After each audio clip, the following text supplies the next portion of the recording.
Chapter 532. Achoo! Xiang Feng, who was standing in front of the floor-to-ceiling window with his new assistant's cup of black coffee, sneezed for the 6th time that morning. He took a sip of the coffee, which was so hot that his facial features were twitching. F***ck, it's so hot. What the hell is this? It tastes awful. The assistant was so scared that her face turned pale and her legs trembled uncontrollably. Was this hard-won job going to be gone just like that? The next second, the handsome, charming, and domineering CEO said in a low voice, "Miss Lee, right? I have something to trouble you with." Assistant Lee's teeth chattered. You, go downstairs to the the fast food restaurant and pack a cup of soy milk for me. Remember to bring a bag of white sugar. Assistant Lee was stunned. Mr. Xiang, the soy milk in the fast food restaurant doesn't seem to be ground, but made with soy milk powder. It's not very healthy. Xiang Feng was confused. I'm already eating trash, why would I care about my health? Assistant Lee, ? By the way, why is your face so dirty? Next time, wash your face clean before coming to work. Xiang Feng used his own face as an example and pointed at his chin, cheekbones, and nose. This, and this. You're a city beauty after all, you have to pay attention to your image. Assistant Lee, if she remembered correctly, these spots were the makeup she used to modify the shape of her face, right? How did it become that she didn't wash her face? Also, your nose is red from the cold. Is it that cold? Lower the temperature of the air conditioner later. Assistant Lee, she wasn't cold. She had deliberately applied blush to the tip of her nose to create a pitiful feeling, okay? Don't catch a cold. Assistant Lee was feeling touched when she heard Xiang Feng take a few steps back with a vigilant expression. It won't be good if you spread it to me. Assistant Lee, she finally understood why Mr. Xiang was still single. At the manor. Perhaps because she caught a cold last night, Xiangyi also sneezed twice when she woke up for her morning exercise. She didn't take it seriously and was about to practice a set of sword techniques when she heard a loud roar. Xiangyi. The little girl was so frightened that her hand trembled and she almost dropped her sword. She turned her head in confusion, but the moment she saw who it was, her expression was replaced by joy. Brother. The girl bounced towards Xiangqi but was shouted at by Xiangqi, "Stop! Don't move!" Xiangyi stopped and looked at him in confusion.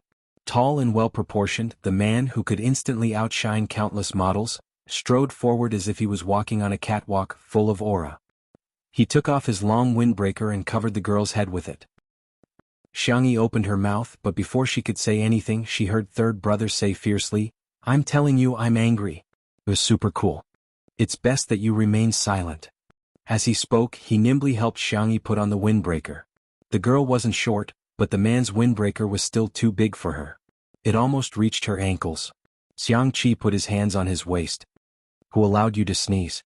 I'm telling you, you're not allowed to hit me. You have to be healthy. Xiangyi only found it funny. Why was third brother like a primary school student? You're still laughing? What are you laughing at? What's so funny? Xiangyi blinked. Can I speak now?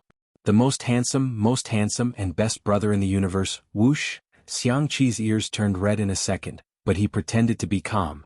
What did you say? I've been a little deaf recently. I have to say it a few more times to hear it clearly. Chapter 533.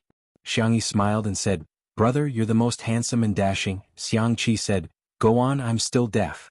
Before she could finish her sentence, a cold voice came from behind her. "Sister, what am I then?" "Brother Xiang." Xiangyi looked at her fourth brother, who was wearing a black sportswear. The young man was holding a huge and gorgeous trophy in his hand. His expression was cold and his hair was messy. He looked like he had rushed here after a long journey. Xiangyi quickly changed her words. "Brother Xiang, you love me the most." The next second, a gentle and elegant voice sounded. "Tutu, I'll be sad if you say that." Xiangyi. Brother Xiang was here too. She swallowed her saliva and felt like she was in an anime. Brother Xiang is the best. In the next second, oh? Really? It was as if he was shaking off a handful of snow on a distant mountain. The man's voice seemed to have a magnetic field that attracted people. It was her eldest brother, Sanction. Xiangyi was scared and hid behind Brother Xiang, who was closest to her. Brother Xiang hid behind Brother Xiang, and Brother Xiang hid behind Brother Xiang. It was as if an eagle was trying to catch a chick. At this moment, Xiang Li was the mother chick and Sanction was the ferocious eagle. Sanction had obviously just gotten off the plane as well. However, he always looked like an elite with neat clothes and neat hair. He adjusted his snow-white sleeves and looked past the crowd. His gaze landed on Xiangyi. He walked closer to her slowly. Xiangyi was so scared that she closed her eyes. After a while she felt a weight on her shoulder. She opened her eyes slightly and found that Big Brother expressionlessly draped a suit jacket over her windbreaker. She said softly, "Brother Xiang, I'm not cold." Sangchen said, "You're cold?" Xiangyi was forced to follow her brother's deep and lonely eyes. "I'm cold." Sangchen rubbed her little head. "You have to wear more clothes in the morning." Sangchen was gentle to his younger sister. He was not so polite to his other younger brothers. He looked around and everyone who came into contact with his gaze couldn't help but stand up straighter. "Are all of you very free?" Everyone obediently answered Xiang Chen's question like elementary school students. Fourth bro Xiang Yu said weakly, I just finished my match. The team gave us 2 days off." Third brother Xiang Qi whistled guiltily. "I'm a freelancer so I'm always free." The second son, Xiang Li, adjusted his glasses. "I'm tired from the research so I came back to relax. It's important to strike a balance between work and rest." Sangchen nodded in response. As if he had sensed something, his gaze suddenly shot towards a certain direction. That sharp gaze invisibly pierced through the air, crushed through the thin mist, and finally fixed on a certain spot. Shi Sui was wearing a gray hoodie. She looked clean and fresh like a college student. He held a thermos in his hand and under Sangchen's gaze he walked towards Xiangyi. "Sister E, have some hot water." Xiangyi took it and naturally thanked him. "Thank you, boyfriend." Before she finished speaking, she was the first to react. She wanted to cover her mouth but it was too late. It was too late for her to regret it. She didn't expect that Shi Sui's words would cause all the hatred to be directed at her. "Girlfriend, you're welcome." Sangchen rolled up his sleeves. Xiang Li took off his silver-rimmed glasses. Xiang Qi bent down and began to take off his shoes. Xiang Yu's hand holding the trophy was restless. The air was filled with the smell of gunpowder, but Shi Sui still calmly blinked her eyes and smiled at the Xiang brothers. "Brothers, good morning." Chapter 534. The man's tone was languid and familiar, with a hint of coquettishness that was hard to ignore. "The Xiang brothers? That D*****M man is so arrogant." Xiang Qi cursed and nudged Xiang Yu with his elbow. "Fourth brother, take his trophy and smack him on the head." The young esports god's face was cold and aloof. "Don't think he didn't know that third brother was trying to trick him. Hit him with your shoe." Xiang Yu wasn't going to fall for it. "Xiang Qi, wasn't that because he didn't dare?" Shi Sui and Sangchen were the same age. If Xiang Yu was the demon king who dominated everyone, then Shi Sui was the second demon king who smiled beside the demon king. He could talk, but Xiang Qi didn't dare to fight at all. "Do you want to go for a run?" Xiangyi tried to get Shi Sui to leave this hellish place. "Here, a towel." The young girl handed over a towel. It was obviously a soft and pink towel for girls to use. Shi Sui took it and slowly draped it around her neck. Her movements seemed to be 0.5 times faster than normal. "Thank you, Sister E, the Xiang brothers." "How can you tolerate this?" Xiang Qi continued to fan the flames. Xiang Yu gritted his teeth and stuffed the trophy into third brother's hands. "Hold it for me." He zipped up his team uniform and walked over to Shi Sui expressionlessly. "Run? Let's do it together." Xiangyi wanted to stop him, but third brother grabbed her by the collar and she flailed her arms and legs like a little chick. "Fourth brother, don't bully people." Although Xiang Yu was a professional esports player, he wasn't the type who neglected sports. On the contrary, he had excellent physical fitness and even ran a marathon during his vacation last month. Shi Sui was such a delicate man, how could she outrun fourth brother? A certain movie king didn't know that his image in Xiangyi's heart had collapsed. He chuckled and agreed. "Okay, 3 kilometers then?" "Half 5 kilometers. Xiang Yu sneered and moved his wrists and ankles. His tone was tinged with the arrogance of a young man. "You can run first." If Smog's fans were together, they would probably scream in unison. That was too arrogant. But it also made people feel cool. Xiang Qi didn't mind blowing things up. He put his finger to his mouth and whistled loudly. "Ready, let's go." 2 figures, one black and one gray, gradually disappeared. Xiang Yi was on tenterhooks, afraid that Shi Sui would run out of breath or force himself to continue running when he couldn't run anymore. The little girl's emotions were in a mess as she paced back and forth on the same spot. Xiang Qin and the others were calm as they sat down at the stone table and chairs in the courtyard. Xiang Qi even made tea for his big brother like a lackey. However, after tasting it, Xiang Qin frowned. Although he didn't say anything, he didn't touch it again. Bun Bun, can I trouble you to make a few cups of coffee? Xiangli asked warmly. The restless girl nodded absent-mindedly and went back to her room to prepare. As soon as she left, Sangchen's aura became even colder. Even Xiangli couldn't resist it. Tutu has really grown up. Xiangli sighed. Sangchen sneered. She's just bewitched by a honey trap. The younger ones in the Xiang family hadn't seen Shui's true colors, but he had. People who came out of the darkness were not cloaked in light, but in a mask. Xiang Qi's brain twitched and he blurted out, I think it's better to let it go. We're worried that Xiang Yu's feelings will be played by a man. The solution is simple. Let Xiang Yu play with a man's feelings. For a moment, Sangchen and Xiang Li looked at Xiang Yu with very similar eyes. They looked silly. Chapter 535. Xiang Qi said confidently, I think what I said makes a lot of sense. Why are you guys looking at me like that? It's like I'm brainless? Xiang Li, you have. Sangchen, you have? Xiang Qi, very good, that hurt. Your logic is equivalent to turning Tutu into a scumbag to prevent Tutu from meeting a scumbag. Xiang Li clicked his tongue. You have the same genes, but I can't understand how you can be so stupid. Xiang Qi. He was just making a suggestion, why did it turn into a personal attack? As they spoke, Xiang Yi came out with a coffee pot and poured everyone a cup. The aroma of the hand-brewed coffee filled the air, mellow and slightly bitter. Xiang Chen's brows visibly relaxed as he picked up the glass and sipped from it. Xiang Li praised, Tutu's cooking has improved again. Hey, they're back, they're back. Xiang Qi's sharp eyes spotted the two running back. It was different from how Xiang Yi imagined Shui to be weak and unable to run. The man's expression was calm and his breathing was even. Only his forehead was sweating slightly. Fourth brother Xiang Yu was as tired as a dead dog. He was panting heavily and sweating profusely as he struggled to keep up with him. The girl's milky white face was blank. Was her boyfriend's stamina this good? Xiang Li and Sangchen were still able to maintain their composure, but Xiang Qi had lost control of his expression. He looked at Shui with horror in his eyes. What the F***ck? That scumbag is so strong? Shui stopped in her tracks as if she was deliberately showing off. She took the towel that Xiang Yi gave her and slowly wiped her sweat. Xiang Yu bent over and held his knees. He felt like his heart had never been this fast even during the World Series. The two of them did run 5 kilometers, but normal people only accelerated in the last few hundred meters. Shui ran at least 2 kilometers with him. 2 kilometers.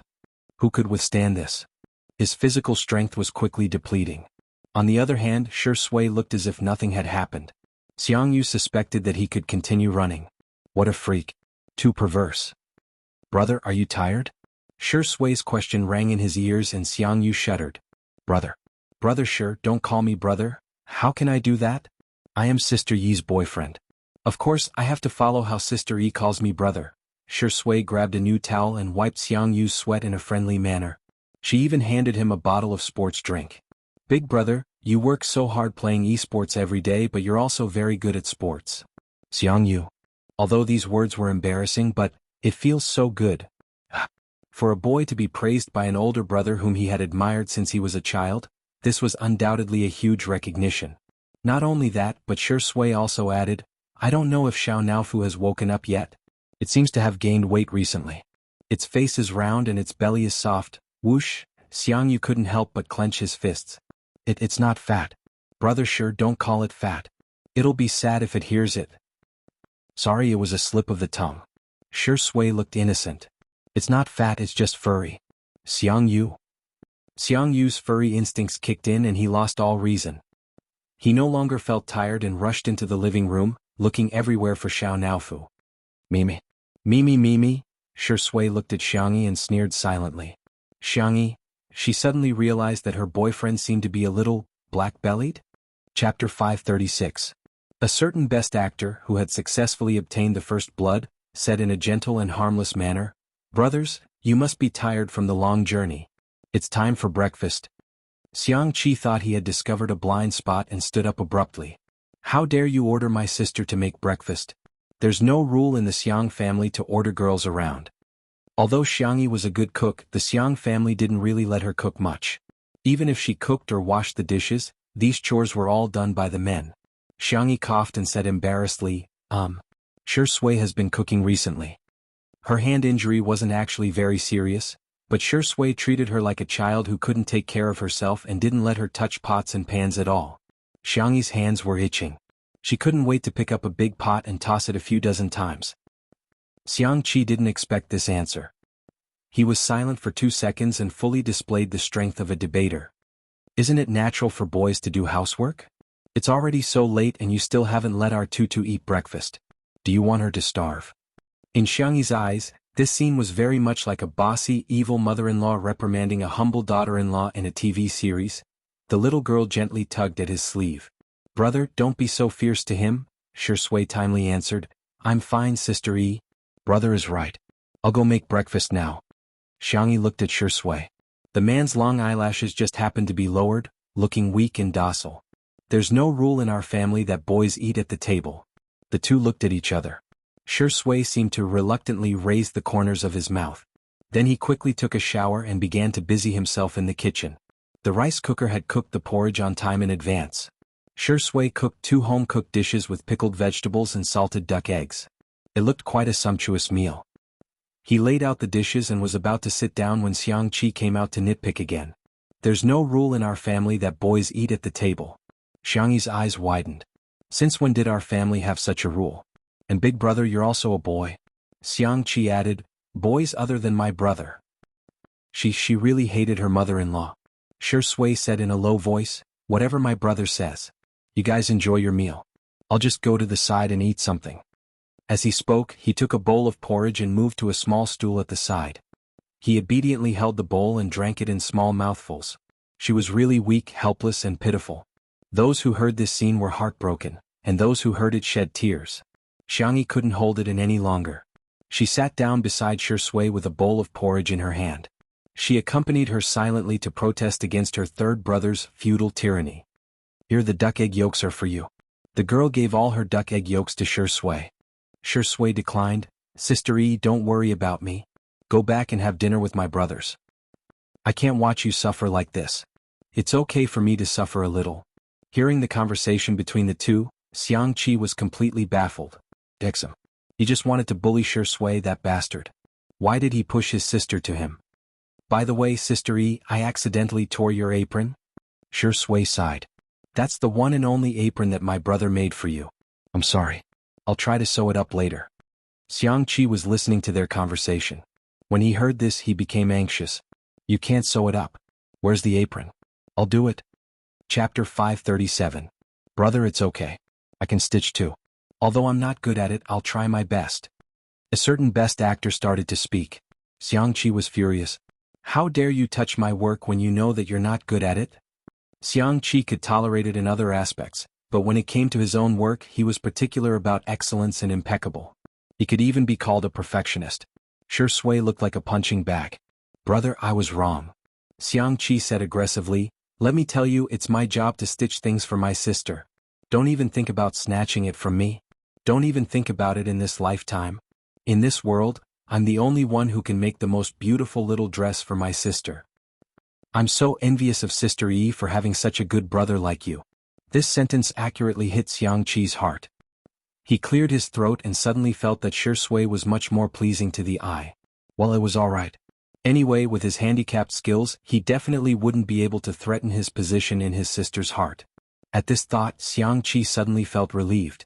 He glanced at Shi Sui from the corner of his eyes like a king looking at bronze. Then, he put his hands in his pockets and hummed a tune as he went to stitch up the little apron for his sister. Xiang Yi was dumbfounded by his actions.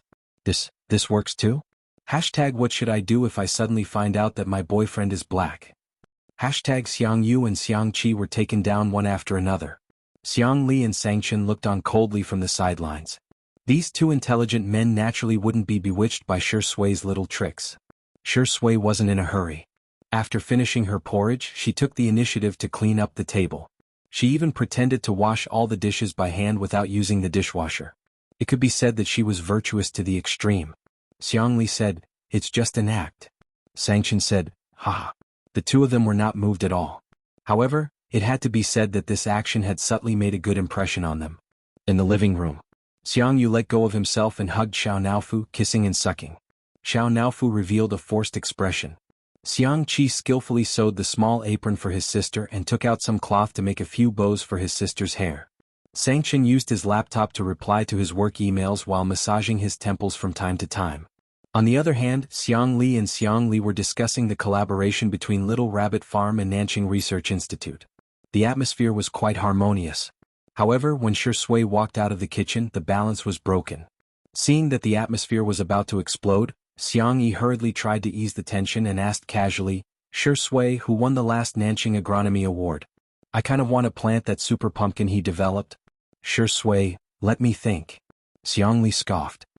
"Do you still need to think about it? After all, you haven't even gone to college. It's normal that you can't answer this kind of question. The winner of the last agronomy prize was..." Xiang Li was suddenly at a loss for words. The reason why geniuses were geniuses was that they had a photographic memory. However, there was a basic prerequisite for not forgetting, and that was to have a look at it. For things that they had never seen, understood, or heard of, it was impossible for geniuses to know the answer out of thin air. Xiang Li had some knowledge of pure agronomy, but he had never paid attention to the winner of the Nanqing Agronomy Award.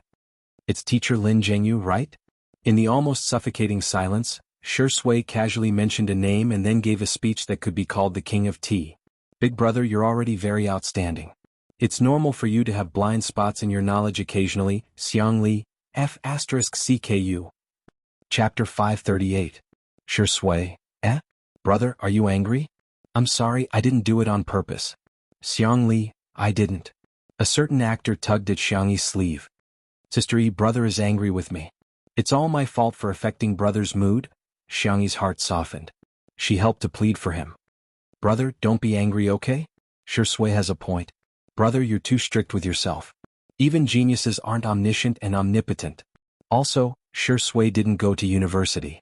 It's not that he didn't want to, but he couldn't because of his family. It's wrong of him to use this to mock others." Xiang Li. He was so angry, but he had to maintain a smile.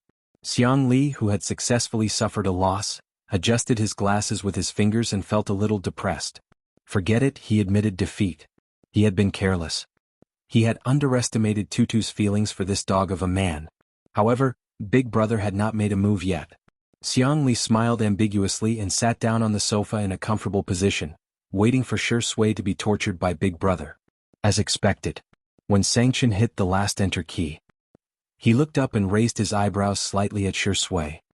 "Long time no see. Do you want to exercise?" Xiang Yi knew that the exercise Big Brother was talking about was definitely not the kind of exercise in the square. Without thinking, she stood in front of Shi Sui. "Brother, he's very delicate. Wu, don't hit him. Hit me instead." Sangchen. The others? Only Shi Sui was stunned for a few seconds before he broke into a joyful smile. The feeling of being protected by a little rabbit, it was not bad. Sangchen was expressionless. "Tutu, come here." The little girl trembled. "Brother, come here?" The man's aura was imposing. Not only Xiang Yi but even Xiang Li and the others were a little overwhelmed. Suddenly, Shi Sui held Xiang Yi's small hand as if there was no one else around and wrapped it tightly in his palm. "I'll go with Sister Yi."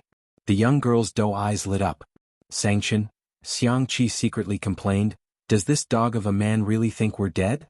"Xiang Yu, you can't beat him." Xiang Qi, "Tisk, that's because I don't want to make a move, you know?"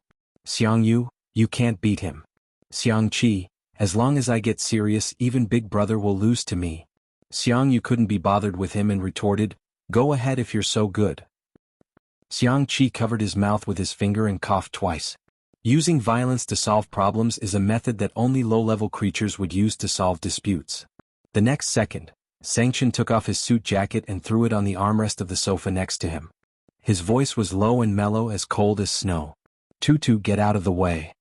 Big Brother, you can't secretly bully him in the name of activities." Xiang Yi argued. You're committing the crime of intentional injury." "You're wrong, I'm not secretly bullying him." Sangchen rolled up his sleeves. "I'm openly bullying him." "Xiang Yi?" Shi Sui chuckled. He let go of the little girl's hand and looked at her eyes. "Close your eyes." He felt the girl's eyelashes trembling in his palm. He whispered in her ear, "Let Big Brother vent his anger. I'm fine. I'm already mentally prepared to get beaten up. After all, I abducted their most cherished and beloved little rabbit." Chapter 539. Upon hearing Shi Sui's words, Xiangyi suddenly felt a lump in her throat. Although her vision was in darkness, her hearing was exceptionally sharp. The sound of heavy breathing, footsteps, punches and kicks landing on the body, every sound was like a drumbeat on her heartstrings. Xiangyi clutched the corner of her clothes tightly. Shi Sui and Sanction did not exchange any unnecessary words. They were equally matched in terms of strength, and it was difficult to determine the winner. Xiang Qi counted himself lucky that he did not make a move. If he made a move, he would definitely be beaten up. After dozens of moves, Shi Sui went easy on him a little, and in the blink of an eye, he was hit a few times. Sanction sensed that something was wrong. He frowned slightly, grabbed Shi Sui's collar, and pinned him against the wall. Bang! A loud sound was heard. He said in a low voice, "I don't need you to go easy on me." Shi Sui had taken off his glasses, revealing a pair of upturned eyes. "Brother, are you tired? Do you want to rest?" His tone was provocative. The veins on Sanction's forehead were throbbing. He was about to continue beating him when he inadvertently caught a glimpse of Xiangyi's face. The young girl clutched the corner of her clothes tightly. Her slender and soft fingers were so tight that her knuckles were pale. Her eyelashes were trembling uncontrollably, and a teardrop rolled down her face unexpectedly. She was crying. Tutu was crying. Sanction was at a loss of what to do. When she was young, Tutu could not bear any grievances. She would sob non-stop when she cried. However, ever since her parents' accident, she rarely cried. It was as if she had suddenly grown up overnight. If that was the price of growing up, Sanction hoped that she would never grow up in her lifetime. At this moment, Sanction's heart was really breaking when she cried. He slowly let go of Shi Sui's hand that was shackling him. All of a sudden, all his venting seemed to be meaningless. Following his line of sight, Xiang Li and the others also noticed Xiangyi's tears. The men started to panic. "Sister, don't cry. Little sister, big brother is here. Little rabbit, eat a candy, okay?" The three of them surrounded the young girl and tried to coax her. Sanction did not step forward. His expression was unreadable. Shi Sui's Adam's apple bobbed. In his eyes, there was only the little girl not far away. All of his schemes and calculations seemed laughable. He advanced step by step. But she had never calculated. Shi Sui licked the corner of his mouth, where he had just been punched by Sanction, and the pain was still clear. He wanted to get close to her, but he felt that he was not worthy. Xiangyi was originally just a little sad, but after being coaxed by her brothers, she seemed to have lost control of her tear ducts, and her tears fell uncontrollably. She felt embarrassed. She turned around and covered her face with her hands, sobbing softly. The brothers immediately panicked. "Sister, what's wrong? What's wrong?" Xiangyi sobbed, "It's so embarrassing. I'm already so old and I'm still crying like this. How could that be? It's human nature to cry." Yes. In front of us, you can cry if you want. Tutu, in our eyes, you'll always be a willful little kid." Xiangyi finally stopped crying. She looked at Sanction from afar. Her beautiful doe eyes were moist, and the corners of her eyes were red like a rabbit's. It was as if tears would fall any second. She did not say anything, but it was already more than 1,000 words. How could he bear to let his sister be sad? Sanction's expression changed, and the muscles on his jaw tightened. He glanced at Shi Sui and gritted his teeth. He seemed to be dissatisfied and helpless. "You got off easy." Chapter 540. These words meant that no matter how upset Sanction felt, he had accepted Shi Sui, because this was the person Tutu liked. Shi Sui took a deep breath and suppressed the surging emotions in his voice. "I won't let her down. I hope you understand the weight of these words." Sanction's eyes were full of warning. With that, Sanction walked out of the living room without looking back. He needed to smoke a cigarette to calm down. However, Tutu hated the smell of cigarettes. Xiangyi adjusted her emotions and ran towards Shi Sui. She held the man's large hand and asked, "Does it hurt anywhere? Let me see if it's serious."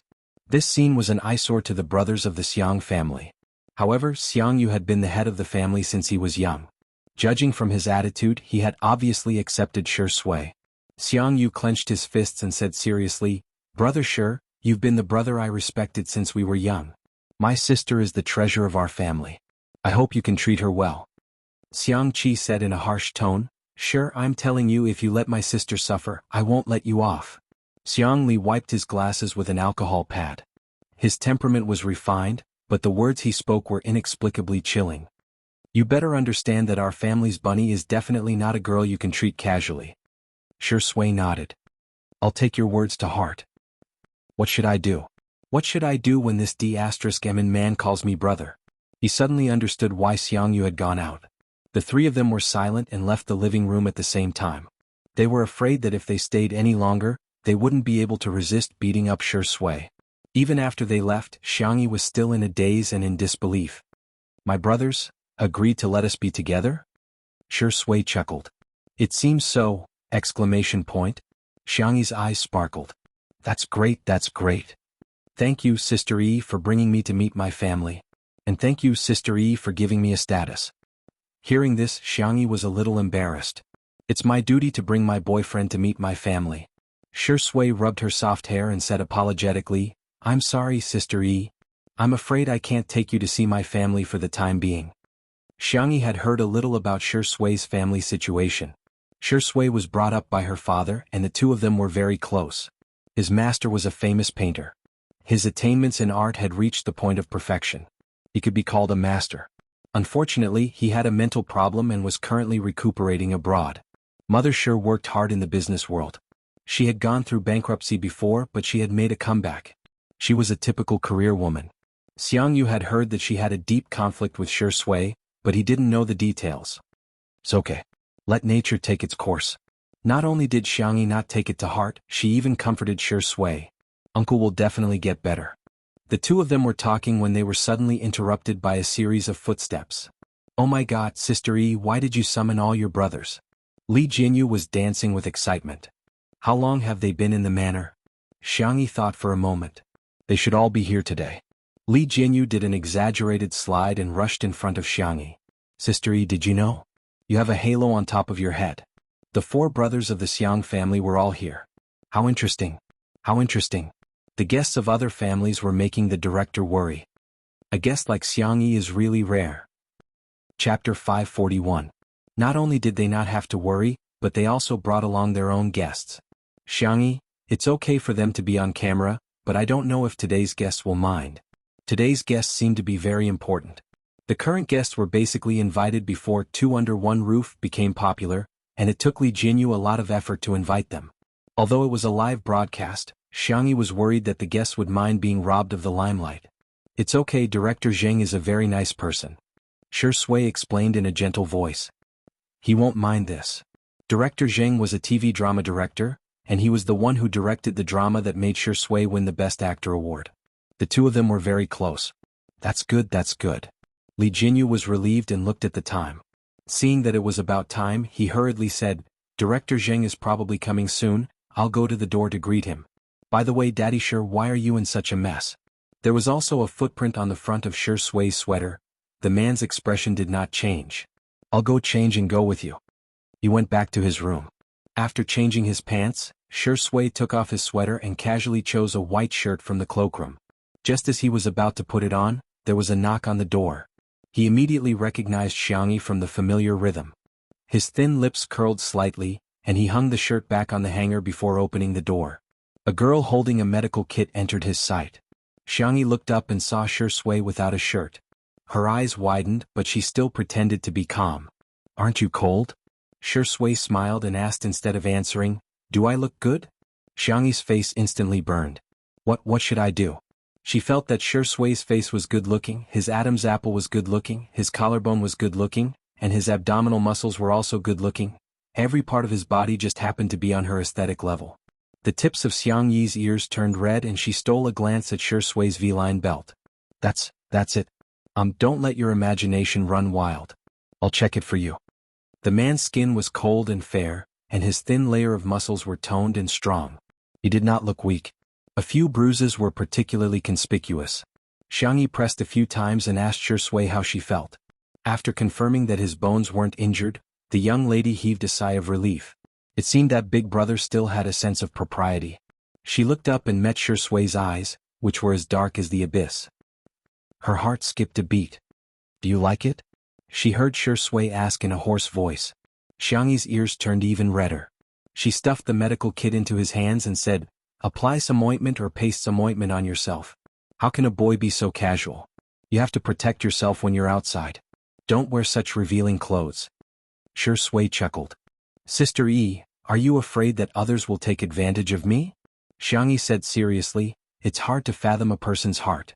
It's hard to guarantee that there are bad guys out there, Schwa. Her little hand was suddenly pulled and pressed against the part of his body that was called famous abdominal muscles by fans. Xiangyi said shyly, "Don't do this. You feel like I'm taking advantage of you? You're the only one who's taking advantage of me, okay?" That last syllable of his was enough to make one go limp. "Xiangyi?" She pulled a long face and said in an extremely serious tone. "Shui, I have a secret to tell you." "Huh?" "I think there's a bad person living in my heart. It's a little. It wants to do bad things to you." Shui raised his eyebrows. Xiangyi promised, "Don't worry, I'll kill it." Before she could finish her sentence, a pair of warm hands touched the back of her neck. The man's breathing was heavy. "Sister E, do you want to do whatever you want for once?" Chapter 542.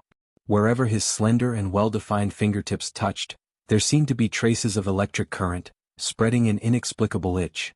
Xiangyi instinctively swallowed her saliva. The man's handsome face was right in front of her. His peach blossom eyes were deep and affectionate as he stared at her without blinking.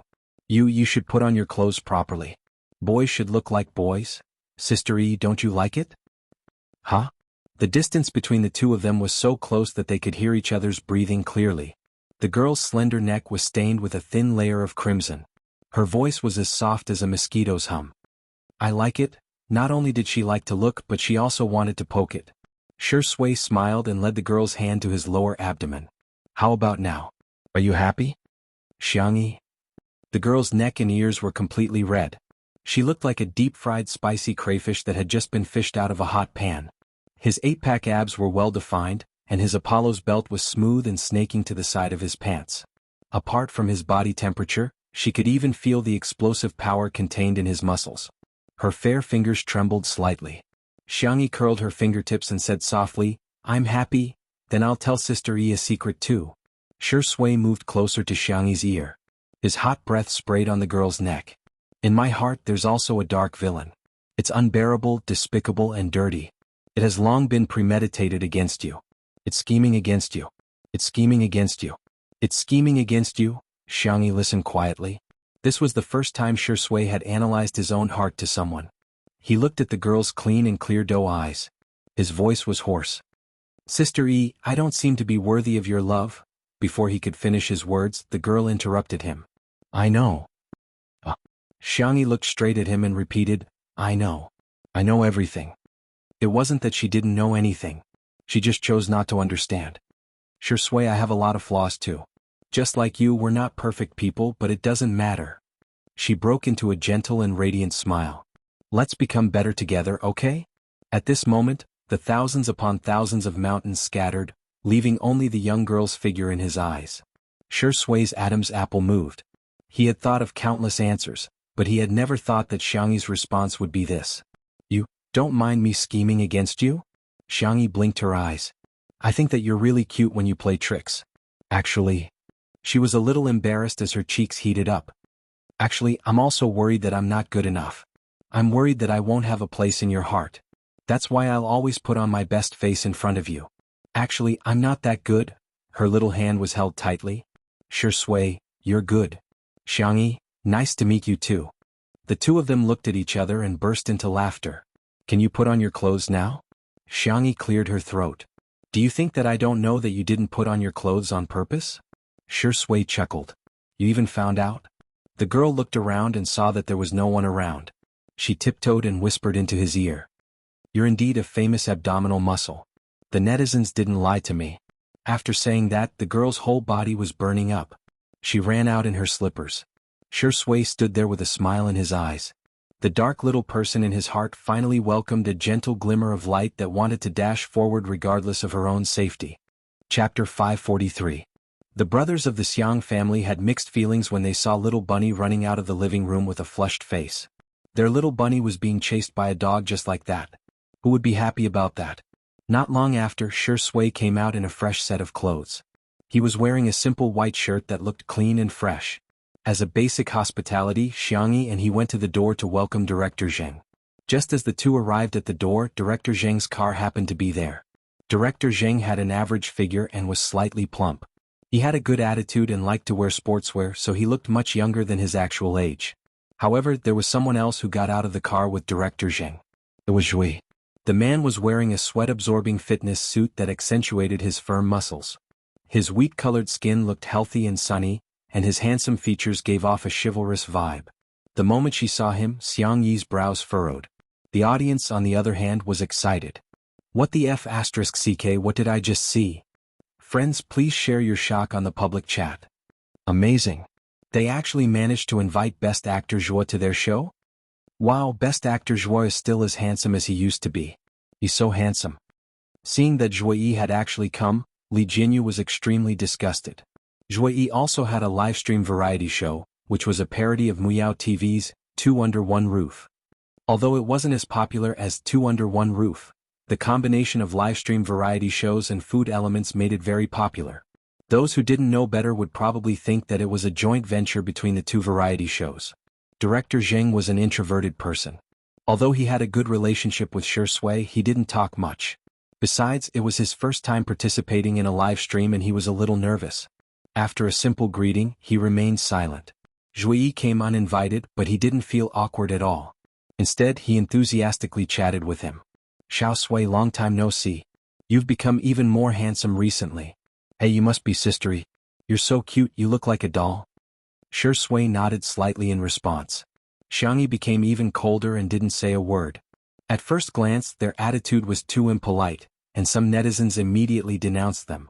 Is this the attitude of a guest? Please, Best Actor Zhuo is a senior. Don't you know any etiquette? Shiringdi is at least on the same level as Zhuangdi. It's fine if he's aloof, but what right does Xiang Yi have? Other than variety shows, what other representative works did she have that made her treat Best Actor Zhuo with such an attitude? This is unforgivable. Along the way from the entrance of the manor, the atmosphere was unusually awkward. Although Zhui Yi was a silly uncle, he had gained a lot of fans over the past 2 years. Many of Zhui Yi's fans were furious when they saw that Xiang Yi and Shi Sui did not respond to him despite his efforts to liven up the atmosphere. Don't the Vase Fairy and Shi Sui know that there's a Chinese phrase called feel at home? Even through the screen, I feel embarrassed for Best Actor Zhuo. He tried so hard to tell jokes, but no one paid any attention to him. I've seen people act like big shots, but I've never seen anyone act like that in front of their seniors. Shi Sui, Xiang Yi, you're awesome. I won't explain myself for life. When they finally arrived at the courtyard, Zhui Yi volunteered to chop some firewood. After that, he even cleaned up the yard. His diligent actions had won him a lot of favor. Xiang Yi, however, pretended that he didn't exist. She leisurely brewed a pot of tea for Director Zheng and even prepared some exquisite desserts. In contrast, more netizens began to criticize them. Chapter 544. Even the fans of Spicy Tutu couldn't understand. Xiang Yi treated everyone else politely, but why did she treat Zhui Yi with such an attitude? Someone among the fans of the untimely CP stood up and made a bold guess. When Zhui Yi worked with Shi Sui, he pretended to be serious and deliberately broke Shi Sui's ribs. Could Sister Yi be using this method to express her displeasure? As soon as the statement was made, Shi Sui's sisters mocked him. If she's rude, so be it. Why bother washing? Please don't ride on Shi Sui's coattails. The Vase Fairy must have a low EQ. How could she be doing this for Shi Sui? In the manner. Xiang Yi's movements of brewing tea were smooth and elegant. It was pleasing to the eye and had a classical and elegant beauty to it. The tea was clear and fragrant. Director Zheng was someone who knew about tea. After tasting it, he couldn't help but praise, "Good tea. I'm glad you like it." Miss Yang, are you very knowledgeable about tea? Director Zheng asked with interest. I don't know much, just a little. Miss Yang, you're being too modest. Director Zheng sighed and said, the drama I'm currently filming happens to have a plot about tea. Miss Yang, would you be interested in making a cameo appearance? It was supposed to be a normal conversation between the two of them. However, the speaker did not mean it, but the listener did. The listener misinterpreted their conversation. Did you hear that? Director Zheng said that Xiang Yi is good at making tea. She's a green tea B***T to begin with. This kind of role suits her very well. Does the Vase Fairy still need to act? Isn't she just acting as herself? While there was a heated argument in the comments, in reality, Zhui Yi went up to Shi Sui, who was trimming the flowers. Shi Sui, how have you been lately? Zhui Yi asked, acting like a senior who was concerned about his junior. Shi Sui said indifferently, thanks to you, I'm doing all right. He obviously didn't intend to continue the topic, but Zhui Yi continued, I'm so envious of you young people. You have so many shows to film, unlike me. I'm getting on in years and there are too few suitable scripts. His words were filled with envy as well as the sadness of a hero past his prime. Shi Sui glanced at him. Senior, have you ever considered changing your profession? All these years, Zhuyi had been walking the path of a kung fu star. The dramas he filmed were mostly martial arts or action movies. Zhuyi laughed heartily and said, "After all, I have a martial arts dream in my heart. If I don't do it, who in this circle will persist?" These words were said with great skill and aroused the sympathy of many people. I really missed the glorious era of martial arts movies. When I was young, the thing I wanted to be the most was a chivalrous hero, riding a horse to the ends of the world with a sword. Fortunately, there are fewer and fewer wuxia movies nowadays. It's not easy for best actor Zhua. I feel like there's a Buddha nature in him. It's the kind of sacrificial spirit that says if I don't go to hell, who will? Comparing the two, it's obvious who's better. Shi Sui has acted in many commercial films, right? He had no feelings for her at all. Unlike best actor Zhua, who still stuck to his original intentions. Shi Sui only cares about money. Just as everyone was discussing intensely, a straightforward and doubtful voice entered everyone's ears. Bro, isn't the reason why you only act in wuxia movies because your acting skills are terrible? Everyone was speechless. Oh, who is it? Does he still want to stay in the industry? How could he say something like that? The camera shook and changed before finally landing on a domineering CEO who was not at all domineering. Chapter 545. The audience in front of the screen had blank looks on their faces. Oh, who is this person? The cameraman was also a little dumbfounded and didn't move his camera for a long time. The netizens began to discuss. His words are too hurtful. How uneducated, do you know how to chat? To be honest, he's quite good looking, but I don't know why his temperament is a little silly. Zhuyi's expression changed when he saw the person's face clearly. If it were anyone else, he would definitely not swallow his anger given his status in the entertainment industry. However, in front of the real big shot, Zhuyi was very flexible. He smiled and said, "Mr. Xiang, you must be joking. I'm an unorthodox actor. I can't compare to those who have been trained in acting." He seemed to be humble, but he was actually trying to send a message. As an actor who had not been trained in acting, he had already achieved a lot. She didn't expect Xiang Feng to question her. "Joking? You've misunderstood, I'm seriously dissing you." Zhuyi was speechless. That feeling was even worse than eating a fly. The audience in the live stream was about to burst out in anger when someone copied a paragraph from the encyclopedia. Xiang Feng, the current CEO of Xingchen Group, has subsidiaries such as Xingchen Entertainment, Xingchen Video, Xingchen Livestream, and Xingchen Literature website. He graduated from Haslington University with a degree in business studies. The netizens were dumbfounded. This person is the most domineering CEO of all domineering CEOs. All of a sudden, the pop-up comments changed. So he's a sugar daddy? Mr. Xiang, you're really sharp with your words. Mr. Xiang is so refreshing and unpretentious, completely different from those big CEOs out there. No wonder Zhuyi was so polite even after being dissed. This is a real big shot. Ever since he started doing business, he's been especially lucky. He has repeatedly created business miracles. For example, Xingchen Livestream started by acquiring a bankrupt company, but the next year, it turned a loss into a profit. Don't underestimate him. The comment section was full of praise for Xiang Feng. Even when he dissed Zhuyi, everyone felt that he was sincere and straightforward. Seeing him, Xiangyi's eyes lit up. She made a cup of honey grapefruit water and brought it to her uncle. Xiang Feng was addicted to sweetness and gulped down a large mouthful, ignoring Zhuyi beside him. Not bad. It's sweet and delicious. If you like it, you can bring a bottle with you when you leave. I even made some passion fruit lemons. The conversation between the two was very casual, but when the netizens heard it, they couldn't help but feel jealous. Tsk, she doesn't care about best actor Zhua, but she's sucking up to her sugar daddy like this. Are you worthy? The vase fairy is really poisonous. She didn't even pour a drop of saliva for Zhuangdi. He's a guest after all. Is this how you treat him? She's so snobbish. I can't stand Xiangyi anymore. I really don't understand why so many people like a girl like her. Is there something wrong with me or is there something wrong with society? Just as the netizens were getting excited, they heard Zhuyi forcefully interject and awkwardly say, Sister Yi and Mr. Xiang both have the same surname. Going back a few generations, their ancestors must be from the same family. Xiang Feng, who had the lowest IQ in the family, suddenly felt a sense of superiority. He looked at Zhuo Yi like he was looking at a fool. What are you counting for? The two of us are family. I'm Xiangyi's uncle. Her biological uncle. In an instant, the netizens who had just finished being keyboard warriors were dumbfounded. Chapter 546. What the hell? The sugar daddy that countless people dream of is actually Xiangyi's uncle? Then what's the point of hating? F***ck. Zhuo Yi was even more dumbfounded. He was completely dumbfounded, feeling like he had flattered the wrong person. However, after realizing that Xiangyi was the real deal, a glint flashed across Zhuo Yi's eyes. The charm of an uncle was not something a little girl could resist. Although he was already married, he could still play with this little girl. When the time came, wouldn't he have both beauty and resources? Zhuo Yi's mind was full of wishful thinking when he inadvertently met Shui's gaze and his heart skipped a beat. The man's gaze was deep and ruthless, revealing an inexplicable ruthlessness. She was clearly his junior, but Zhuo Yi couldn't help but shudder. Subconsciously, he avoided Shui's gaze.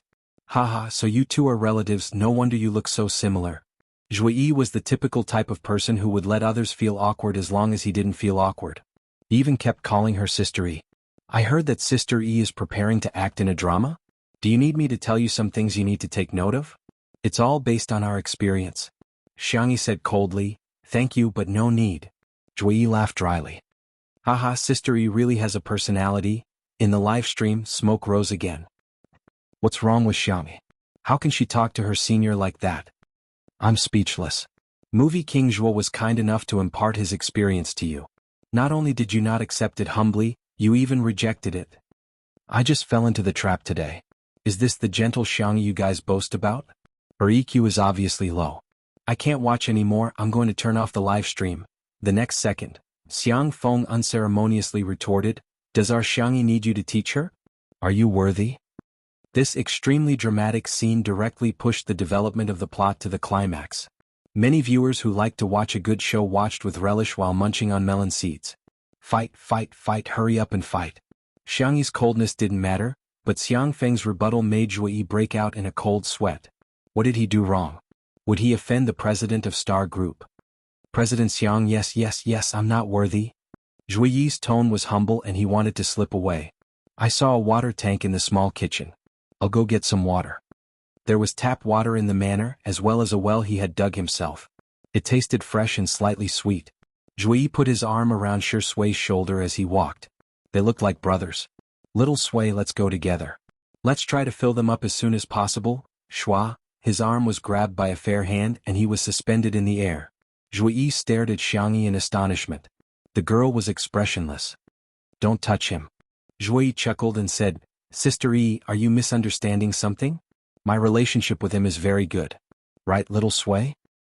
He thought that Shui would more or less give him some face, but to his surprise, Xiangyi interrupted him and turned to look at Shui. Is your relationship really good? After a pause, the girl said in a childish tone, I'm here.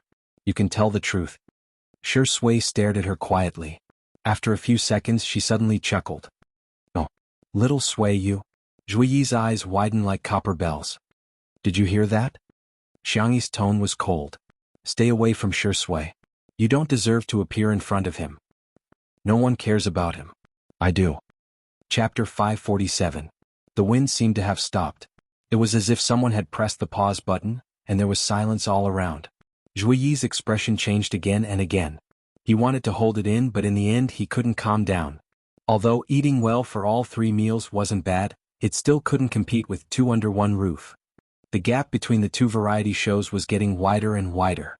2 under one roof was already faintly showing signs of exploding, while eating well for all 3 meals was gradually going downhill.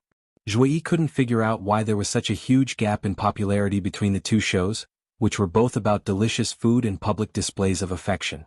He used all his means and specially came over to see what was going on. However, he didn't expect them to not give him any face at all. Zhuo Yi was afraid that the past would be brought up again, so he took the initiative and said angrily, Sister E, you've gone too far with your words. Fine, since I'm not welcome here, I'll leave. His acting skills weren't weak and he got into character within minutes. He strode away and said to Li Jinyu, I came to support your show, but you're treating me like this. Why should I take this lying down? The atmosphere was a little stagnant. Some empathetic netizens were influenced by Zhuo Yi's words and were put in his shoes. I'm so angry, how can they say that about teacher Joie? What did best actor Joie do wrong? Why are they treating him like this? Shi Sui and Xiangyi are really from the same family. Both of them are so outrageous. Zhui Yi's acting was smooth, which could be considered the pinnacle of his acting career. That was if he hadn't met the Terminator of acting, Xiang Fengfeng. Unfortunately, he had met him this time. Xiang Fengfeng questioned, "Well, no one invited you here, right? Didn't you come here yourself?" As one of the sponsors of Two Under One Roof, Xiang Fengfeng had gone through the guest list before. He remembered clearly that Zhui Yi wasn't on it. Zhui Yi stopped in his tracks. The netizens in front of the screen were dumbfounded. What? Zhui Yi wasn't invited? So Zhui Yi came uninvited today? Xiang Feng shook his legs, completely lacking the aura of a domineering CEO. Also, if I say you're fat, why are you panting? Who are you acting for? Don't you know why RE is so mean to you? Zhui Yi suddenly had a bad premonition. When we were filming, you thought you were a senior and Shi Sui was a newbie. You acted for real and even broke Shi Sui's ribs. Do you really think the internet doesn't remember? Xiang Feng didn't give Zhui Yi any face. Before you question how others treat you, why don't you reflect on how you treat others? Did your brain run away from home and go to Antarctica to feed the penguins? Xiang Feng spoke quickly like a machine gun, but it contained a huge amount of information. The netizens were stunned. So there was such a thing? The Shi Sui sisters chimed in one after another. That's right. It's true. It even made the headlines back then, but Shi Sui wasn't popular at the time, so the matter was left unsettled. Zhui Yi's interview back then didn't hurt him at all. He even said that it was natural for a senior to hit a junior. The video of Stinky's Guide to the Stars can be found. Zhui Yi's body swayed a little. He didn't expect that not only would he fail to gain some popularity, he would even get himself implicated. Chapter 548. Not to mention the passers-by, even Shi Sui's sister didn't know all about what happened back then. Now that the truth was exposed, the netizens were shocked and furious. Zhui Yi was such a scumbag that he broke someone's bones while filming. He was obviously bullying them on purpose. Shi Sui was now on fire. If he wasn't, would he have no choice but to swallow his anger? No, other than Shi Sui could there be other victims.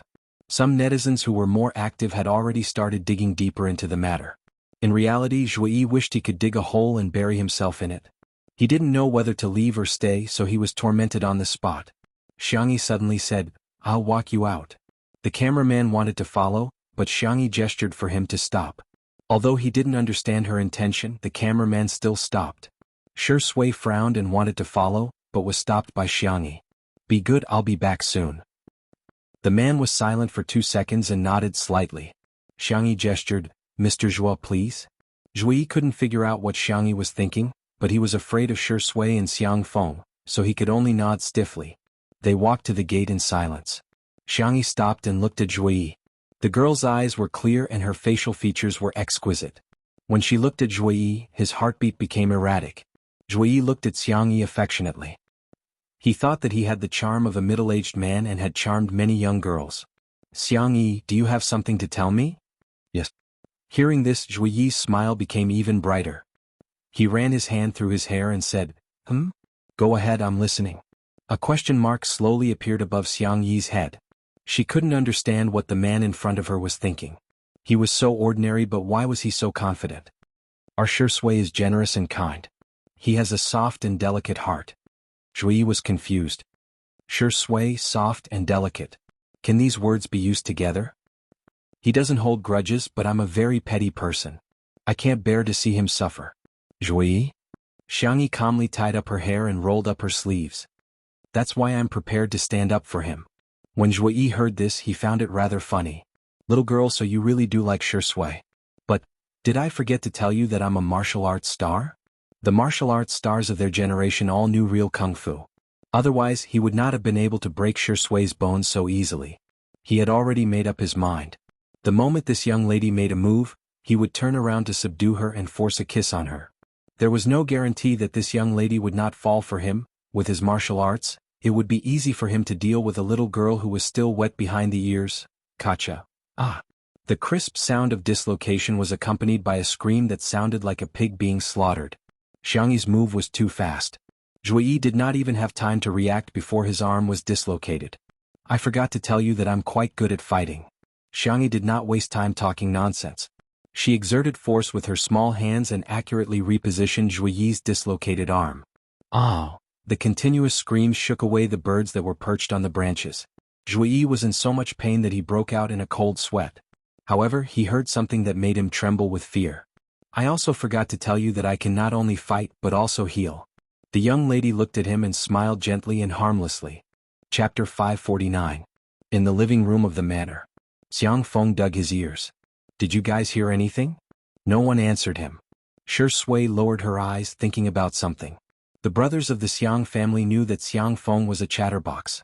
He would never stop after just one sentence. Sure enough, Xiang Feng chattered non-stop. In just a few minutes, the entire internet knew that he had eaten 6 soup dumplings for breakfast, climbed a tree to pick peaches yesterday, went to the hospital to wash his ears and dug out a large lump of earwax. Now, his hearing was extremely good. The netizens? What? Was this person really a domineering CEO? Was he sure he wasn't an idiot? Xiang Feng was very talkative. If Shi Sui hadn't handed him a glass of water and he hadn't stopped to drink it to moisten his throat, he might have continued talking. At this moment, Xiangyi returned. The girl's eyes were calm as she calmly sat down on the sofa. When Xiang Feng saw her, he smiled and said, "You're back. Are you tired? Uncle will wash a few peaches for you to eat." Before he finished speaking, Xiangyu handed over a fruit platter. Inside were freshly washed peaches that had been cut into small pieces. Xiang Feng, I remember that you like to eat walnuts the most. Uncle will use the door to get some for you. Xiang Qi handed over the peeled walnuts and stuffed them into Xiangyi's hands. He looked like he was asking for praise. It wasn't easy to peel them. Hurry up and praise me.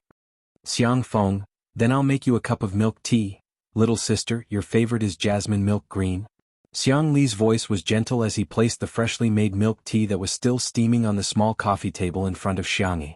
Xiang Feng, he really couldn't think of anything else to do for Xiangyi, so he reached for a tissue box. Here, wipe your mouth if you're tired. The next second, Sangchen, who was in the middle of a conference call, passed by. As he skillfully spoke professional legal terms in English, he took out a handkerchief from his suit pocket and handed it to Tutu. Xiang Feng was speechless. Shi Sui naturally hugged Xiao Naofu and chatted with Xiangyi about cat food. The salmon and cod from last time was pretty good. Xiao Naofu ate the most. Xiangyi, then I'll buy some more. Xiang Feng, really? She suddenly felt that she was quite redundant. The netizens in the live stream were envious and jealous when they saw this scene. Our Xiangyi is such a cutie. This is the princess-like life I've always dreamed of. Woo, she has a family and a man. What kind of life is this? Sister E is the happiest person in the world. The morning was peaceful and leisurely, but countless people in front of their screens were watching with relish. It turned out that the quarrels and bickering between family members, or even if they didn't say anything, just being in the same room with some reading books, some doing handicrafts, some busy with work, and some playing games was actually so warm and blissful. In the director's office, Li Jianyu suddenly realized something and frantically jotted down something on a notepad. Someone came to him to ask about work, but was persuaded to leave by Ruan Qing. The strong and bright woman at this moment chose to silently accompany Li Jianyu. When it was almost time for dinner, Shi Sui was about to cook. Xiangyi couldn't stand it anymore and said coquettishly, "Let me cook just once, just once. Just once, okay?" Before Shi Sui could respond, voices of objection came from all over the room. No. Chapter 550. Your hand is still injured, how can you cook? Don't even think about it, sit down obediently. Voices of rebuke came from all directions. Xiangyi clenched her fists and made a gesture to show off her muscles. It's okay that I'm injured, I can really do it. I'm super strong. The netizens were flabbergasted. E is so cute. Sisters, I can do it again. Cuteness is just as awe. Brothers, promise her, let our sister E touch the little spatula. Look at how greedy she is, she's addicted to cooking. Shi Sui was speechless. Xiang Feng was speechless. The Xiang brothers were speechless. At this moment, the few men's brain circuits that had never been synchronized actually connected to a common frequency. Wife E, sister E, little bunny Tutu is so cute. I'm a very principled person. Sangchen said calmly, and the others all stood up straight or sat down in unison, just like primary school students who were being lectured by the dean. Tutu, do you really want to cook? Yes. Xiang Yi nodded vigorously. Sangchen said, okay, let's cook together then. Everyone was speechless. Is this what you mean by principled? Your principle is that you have no principles when it comes to Sister E. Xiangyi rubbed her hands expectantly. As it turned out, Xiangyi's expectations were too perfect. When Sanction said to cook together, he meant that everyone would cook together while Xiangyi sat at the side and watched. Fourth brother, let me wash the vegetables. How can a girl do such chores? Third brother, let me peel the garlic. I'm the best at it. Little sister, sit properly. Are you cold? I'll get you a blanket. Sob sob sob. Second brother, let me make the soup, please. Little bunny, be good. Can you cover the lid of the casserole later? Sob sob sob. Big brother, I'll fry a meatball. Just a little. Tutu, be good. Xiangyi wandered around but didn't get any work. Feeling aggrieved, she went to Shi Sui's side. Shi Sui smiled. Your Highness, can you do me a favor? The young girl's doe eyes brightened. Tell me. I can do anything. Shi Sui pointed at the switch of the natural gas and said gently, could you please turn it on for me? Xiangyi ran over and turned on the switch. Shi Sui, thank you, Your Highness. Thank you for your hard work. The young girl turned her small face, and her eyebrows curved into the shape of a crescent moon. Xiang Feng, who was passing by, was confused. What's this, Your Highness? Are you playing house? You're already so old, yet you're still playing such a childish game. Comments in the live stream.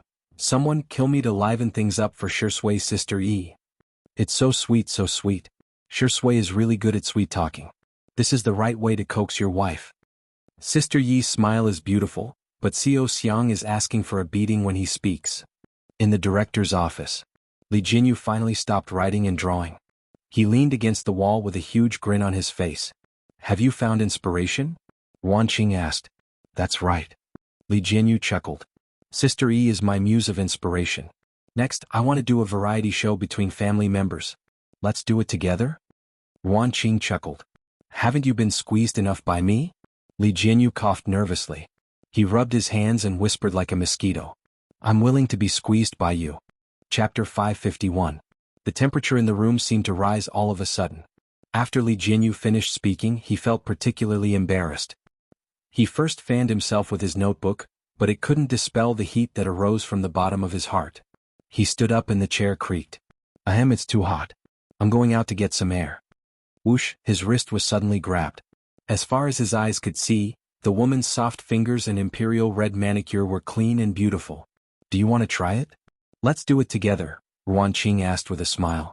The room was so quiet that the sound of Li Jinyu swallowing his saliva was particularly clear. The usually eloquent person was stuttering at this moment.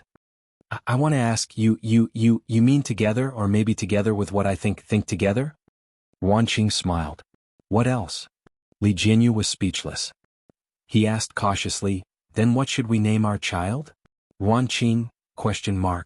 Sorry, I'm such a blabbermouth. Li Jinyu, who had accidentally blurted out his thoughts, blushed. Then are we superior and subordinate or boyfriend and girlfriend? Wan Qing's fingers moved from his wrist to his chin and gently slid across his protruding Adam's apple. There was light green stubble there that was slightly prickly. Of course we're superior and subordinate. Li Jinyu's eyes darkened. However, he heard Wan Qing say unhurriedly, more like boyfriend and girlfriend. Li Jinyu? *CK, I'm no longer single. *CK. At the dining table in the living room. After everyone's hard work, a large table of sumptuous lunch was ready.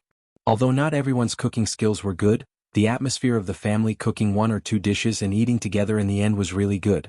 Of course, the men couldn't resist Xiangyi's coquettishness and finally let her make two simple cold dishes. The group gathered around the table, and the netizens in front of the screen had also ordered takeout or prepared home-cooked dishes. Originally, she thought that today would be the same as usual and could be treated as a mukbang, but unexpectedly, the atmosphere at the dining table became hostile. Xiang Qi was the first to take out his big bowl, which made countless people laugh. Everyone was laughing when they saw Xiang Yu take out a big basin from his backpack. Basin? The young esports god looked calm as he placed the basin in front of him. Netizens? One with a bowl, the other with a basin. Does the Xiang family all like to bring their own tableware? Haha, this basin is so big it looks like the stainless steel basin that comes with instant noodles. Wait, why did CEO Xiang bring a pot over? It seems to be a hot pot? Under the incredulous gazes of countless people in front of the screen, the domineering president of the Xiang family, Feng Feng, calmly brought over an electric hot pot used for hot pot. Hashtag as long as my pot is big enough, I'm not afraid of not being able to eat it. Hashtag eat, why aren't you eating? Let's eat, Xiang Feng said. Director Zheng, who had always been calm and collected, widened his eyes when he saw this scene. This works too? The netizens watching the live stream laughed even harder. Ha ha, I'm laughing so hard. F***ck, why is this family always making me laugh? In ancient times, Mulan joined the army on her father's behalf. Today there's a prime minister carrying a pot to battle. Thumbs up. No, it's just lunch. Why do I feel like I'm on the battlefield? Just as the netizens were lamenting, Xiangyi picked up her chopsticks and the battle began. Chapter 552. Swoosh swoosh swoosh. Several pairs of chopsticks simultaneously picked up Xiangyi's cold dish. The men from the Xiang family moved their chopsticks like the wind, their chopsticks flashing like knives and swords. A gust of wind swept through, and the cold dish was instantly emptied. When the Xiang family army went to war, not even a blade of grass grew. When it was time to taste each other's dishes, the Xiang family began to diss each other. Your ginger duck makes me want to vomit. I never thought there would be such a disgusting fish in the world. You can even make something like scrambled eggs with tomatoes so disgusting. Little uncle, you really are the god of dark cuisine. It was noisy, but it was very heartwarming. Xiangyi rested her face on her hands and watched this scene with a smile. This was the reason why no matter how many worlds she had transmigrated through, she still chose to go home. Because home was only where one's family was. Come, cheers. Xiang Feng loved liveliness. Wherever he was, there was no atmosphere that couldn't liven up. He called for everyone to raise their glasses. The little drunkard Xiangyi's eyes sparkled. Just as she was about to raise her glass, the glass in front of her was replaced with a small bottle of milk. Sangchen's face was serious. The little kid wants to drink this. Xiangyi. Unhappy. She didn't dare to disobey her big brother, so she could only drink the milk dejectedly. After the meal, the Xiang brothers took over the housework. Director Zheng pulled Shi Sui and Xiangyi to talk about the collaboration. The character designs are what I just described. The scenes can be shot in about a day. I wonder if Shi Sui and Sister Yi are interested? Director Zheng was currently filming a Xinxia drama. The main plot was the traditional route of the male lead fighting monsters and stealing treasures to level up. In this drama, the male lead's golden finger also obtained a magical ring. However, the ring didn't contain a white-bearded grandpa, but rather a white-robed, wide-sleeved immortal. His interactions with the male lead weren't all about helping each other, but all kinds of sharp disagreements. The other character was a banshee in the male lead's inner demon fantasy. In order to help the male lead pass the tribulation, the venerable immortal entered the male lead's inner demon environment. As a result, she had an extremely seductive scene with a female demon. Director Zheng continued to persuade them. This will be a challenge for both of you. Shi Sui can try acting with an actress, and Sister Yi can also familiarize herself with the filming of a TV series. The requirements for a TV series are lower than for a movie. In fact, he didn't have much hope in his heart. After all, with Shi Sui's current status, there was really no need for her to play such a special guest role. Needless to say, Xiangyi didn't seem to have any ambition at all. From the bottom of his heart, he felt that the two of them fit the role too well, so he wanted to work hard. Unexpectedly, Xiangyi agreed. I can. She had been an actress in another world, but it was different from this world. She wanted to quickly adapt to the current environment so that she could cooperate with Shi Sui in the future. As soon as she agreed, Shi Sui had no objection. Sister Yi can do it, so can I. Director Zheng was overjoyed. Looks like I was right to come today. Seeing that the decision was about to be made, Xiang Feng, who was eavesdropping on the side, shouted, "Show me the script first. Are there any intimate scenes?" As soon as he said this, the brothers of the Xiang family appeared in front of Director Zheng one after another. The four men with an average height of 183 centimeters and the 180 centimeters Xiang Feng formed an extremely oppressive wall. Director Zheng, who was surrounded in the middle, trembled. It's not particularly intimate. Chapter 553. Half an hour later. Director Zheng held onto the script that had been changed again and again in despair. He maintained his bottom line. No, I can't change it anymore. He had originally planned to shoot an artistic and ambiguous scene in the fantasy scene, but now there was nothing left. The only plot that remained was the demoness attempt to seduce the celestial lord. However, the original plot of the Celestial Lord falling into depravity was changed to the Celestial Lord pushing the demoness away and successfully transcending the tribulation. Xiang Feng smacked his lips. This is passable. However, the brothers of the Xiang family were still frowning and expressing their dissatisfaction. However, looking at the pitiful and helpless idol of their sister, the four men's hearts all softened. Forget it, this is my sister's career, we should support her. Hence, the four of them met to study the script and made sure that there were no intimate scenes or lines that crossed the line. Only then did they give up. Director Zheng heaved a long sigh of relief and said, "You guys chat, I'll go take a walk in the yard." The netizens in the live stream were laughing maniacally. Ha ha ha, Director Zheng is slipping away. Director Zheng is known for never changing a script. He actually changed it today. Her brothers and little uncle dote on Sister E too much, I'm so envious. Our country owes me too much. There were also netizens who felt that the act of changing the script was playing with privileges. Since you've already decided to go into acting, why care about these things? Sure enough, you can do whatever you want with money. Haha, poor screenwriter, I'm afraid he'll have to stay up late tonight to change the script. Vase Fairy, you're a B** and yet you still want to pretend to be chaste. Actors should film all kinds of scenes. You have no professional ethics at all. There were also some who felt that acting was just a profession and they just had to fulfill their obligations. I'm dying of laughter. For example, if you're in the workplace and your boss asks you to do something you don't want to do, you can choose to give in or jump ship. What era are we in now? Why are you still imposing all kinds of moral restraints on actors? Both sides had their own opinions and were in a heated argument. It wasn't until Xiang Feng spoke that everyone shut up. Why don't I invest some money in Director Zheng? Lest the crew make things difficult for E. He took out his cell phone and fiddled with it. After a while he slapped his thigh. What? I'm the biggest shareholder of this drama?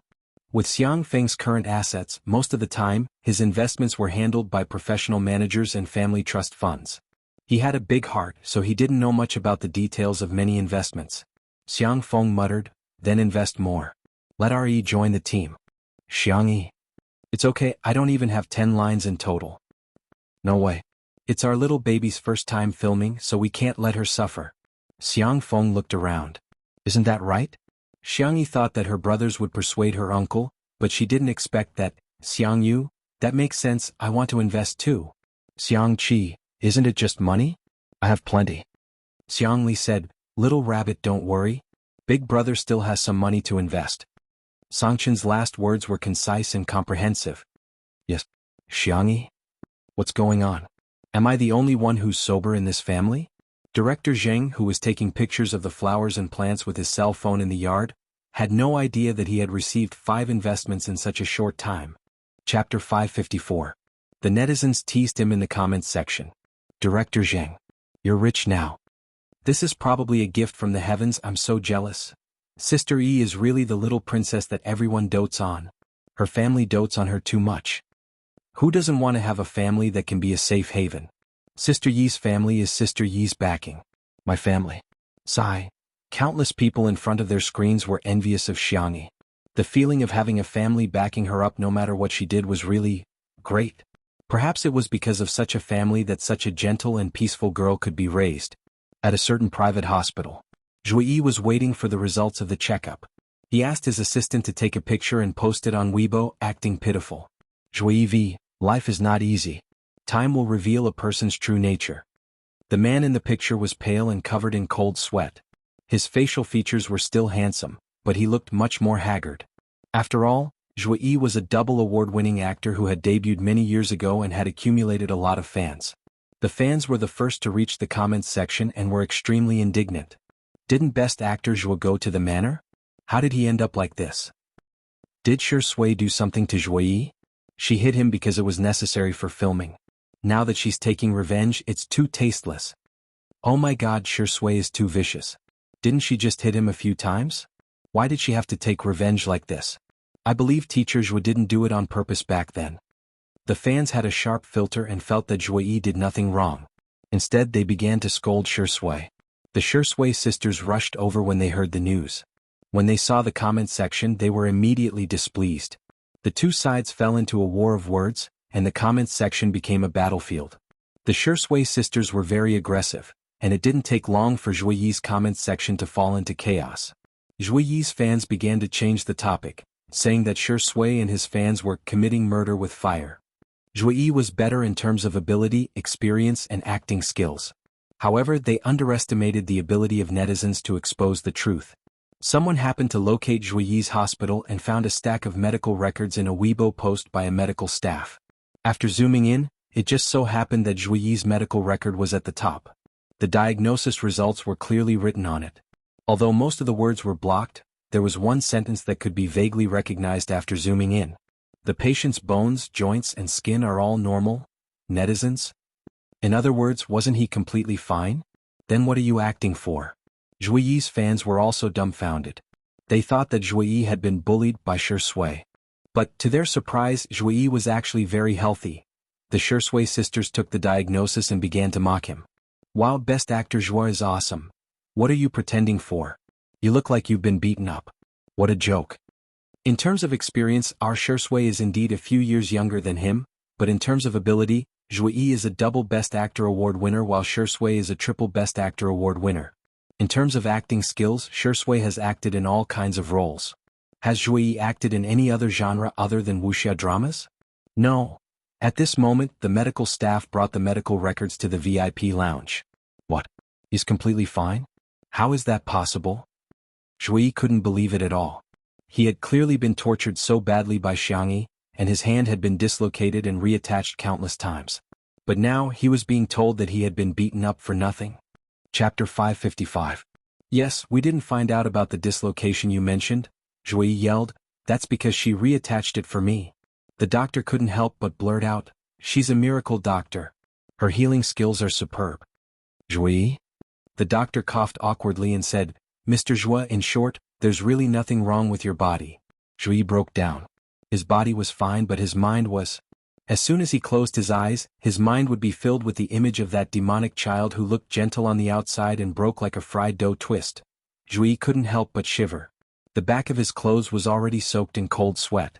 He finally began to regret what he had done in the past. If he hadn't treated Shi Sui that way back then, would he not have suffered the consequences of his own actions today? As evening approached, the Xiang brothers all left one after another as they had their own matters to attend to. In the end, only Xiang Feng stayed behind. Unable to stand Xiangyi's coquettish behavior, he ordered a takeout feast for his niece, which included all kinds of junk food. The two of them even hid in the small kitchen and secretly ate behind Shi Sui and Director Zheng's backs. Come, cheers. Xiang Feng held the milk tea and toasted Xiangyi with pride. Xiangyi took a big gulp and successfully sucked in the pearl herb and pudding. She also ordered a piece of fried chicken that was crispy on the outside and tender on the inside, which was dipped in sweet and spicy sauce. When she bit into it, she could even hear the crisp sound of it burning. The girl squinted her eyes in bliss as her little legs fluttered excitedly. Eating junk food was so delicious. It's so delicious, little uncle. Xiang Feng smiled foolishly. I like it too. The uncle and niece reached a consensus and dug in. This scene was recorded by the camera, and the audience in the live stream protested. This 3D surround sound? I'm dying of hunger. Little uncle seems a little unreliable, but I love it so much, haha. Last second, fried chicken with milk tea is so hot. I'm not eating it. At this second, are you there? Do you have a takeout coupon? I'll place the order now. After eating and drinking to her heart's content, Xiangyi felt a little guilty. She rubbed her belly, took a clean paper box and filled it with all the food. Who's it for? Shi Sui, Xiangyi said seriously. It's not good to eat alone. Xiang Feng said with certainty, he won't eat such junk food. Don't judge him by how he can endure hardships when he's filming. He's usually very pretentious. He doesn't eat explosives, he doesn't drink milk tea, and he rarely touches anything sour or spicy. He's even healthier than the elderly. The next second, a deep and magnetic voice drifted into his ears from afar. It's not a bad idea to eat some occasionally. Xiang Feng. He instinctively felt guilty, but when he saw that Shi Sui was alone, he was slightly relieved. Tiske, wasn't it because Chin Chin and the others used to catch her in the act so often that she was traumatized? The table was in a mess. Shi Sui glanced over and stopped for a few seconds on Xiangyi's iced milk tea, which had only 1/3 left. Do you want to try it? This fried chicken and onion rings are very delicious, and there's also a pumpkin pie. Xiangyi handed over the small box like she was presenting a treasure. Shi Sui smiled slightly and didn't let Xiangyi down. You tried all of them. Oh, not bad, he commented. Xiang Feng's eyes widened. You're actually making an exception to eat these? Didn't you say you would never eat junk food? Shi Sui said indifferently, first of all, people can't eat junk food. Secondly, a white horse isn't a horse. Junk food doesn't equal junk food. Finally, what you eat isn't important. What's important is who I'm eating with. Chapter 556. The man's voice was mellow and gentle, and he looked like a gentleman. Yet, his words were inexplicably sweet. The experts in the live stream all popped up. I'm getting candy every day. Square root, focus. The most important thing is to eat it with Sister E. Shi Sui is so good at this. She's reasonable, and a little flirtatious. He'll eat all the food she gives him. This joke is so sweet and torturous. Are there any wives out there? The comment section was in full swing, but in reality Xiang Feng made a vomiting gesture. I'm going to vomit. You're not forcing yourself to eat food you don't like because of me, are you? Xiangyi? Shi Sui? The netizens? Bro, don't say any more, I understand. Xiang Feng patted Shi Sui on the shoulder and said earnestly, be a human, don't be a pervert. Shi Sui was not surprised and simply smiled without saying anything. Xiangyi couldn't help but put her hand to her forehead. There was a reason why Xiang Feng had the lowest IQ in the family. Xiang Feng, I understand. Well, it's my fault for being so popular. The whole world likes the handsome and charming me. The netizens? What? Mr. Xiang, do you have some misconceptions about yourself? What kind of rare and naive species is this? But why do I find him so cute? On this day, something happened that made the public relations department of an internet celebrity company under Xingchen Entertainment not know whether to laugh or cry. The overall quality of the internet celebrities cultivated by the company was not bad, but they didn't have many fans in the industry. However, they didn't expect that after their boss appeared on Two Under One Roof, he would inexplicably become famous all over the internet. The number of fans he gained in a day was even greater than the number of circles that the public relations department had worked hard to maintain for a long time. Their boss had become famous before the internet celebrities under their company became famous. After dinner, Xiangyi reluctantly said goodbye to Xiang Feng. Xiang Feng ate too much and his abdominal muscles were almost squished together as he scrolled through the news on his cell phone. The chauffeur drove steadily. Suddenly, screech. The tires screeched violently against the ground. Xiang Feng's body leaned forward uncontrollably, but he bounced back to his original position with the help of the seat belt. Mr. Xiang? The chauffeur trembled. Someone fainted. It was originally a sunny day, but for some reason it started to rain. It was a downpour. A frail and slender woman was lying in front of the car. Her white dress clung tightly to her body, outlining her graceful curves. The driver lowered his gaze, not daring to look at her. Xiang Feng, however, was very calm. Call 120 first. Okay. After the driver finished the call, he saw that Xiang Feng hadn't moved. Mr. Xiang, why don't I go down and take a look? Although the woman was not hit by them but fell on her own, out of humanitarian spirit, the driver felt that they should go and take a look. No way. What if I blackmail you? Driver? Are you listening to human speech? On the ground, Qin Wanyan was so cold that her teeth were chattering. She had used up the last of her points to exchange for a weather-changing card. After waiting for a long time, she finally fell right in front of Xiang Feng's car. Unexpectedly, he didn't get out of the car even after a few minutes. Instead, the ambulance arrived. The car window finally rolled down and she heard the man speak. Can you still stand up? Qin Wanyan's eyes were filled with hope. She thought that Xiang Feng couldn't bear to get out of the car to accompany her, but she heard the next sentence. The ambulance's stretcher is charged. If you can stand up, I suggest you climb into the car. That way you can save some money. No need to thank me. After all, I'm the successor of socialism. Qin Wanyan? Chapter 557. Qin Wanyan was completely dumbfounded when she heard Xiang Feng, that universe-level man of steel, speak. She questioned the system in her mind. Are you sure he's my target? Is there a need to target such a perfect man? The little system said weakly, Hello, host. According to my calculations, the target has the aura of a domineering CEO. Both his assets and appearance are top-notch in this dimension. In addition, he has an entertainment empire under his name. If you target him, you'll be in the entertainment industry. Hearing this, Qin Wanyan gritted her teeth and pinched her thigh hard. Tears squeezed out of her eyes, and her body trembled from the cold. Sir, I'm so scared. Can you please accompany me to the hospital? The woman in the white dress looked pitiful under the heavy rain. If it were any other man, even if they weren't moved, they would at least soften. However, Xiang Feng said warily, "You want me to pay for your stretcher? It's too expensive. It's not worth it. Don't extort me." Qin Wanyan was speechless. She choked and couldn't speak. At this moment, a doctor got out of the car and held an umbrella for Qin Wanyan.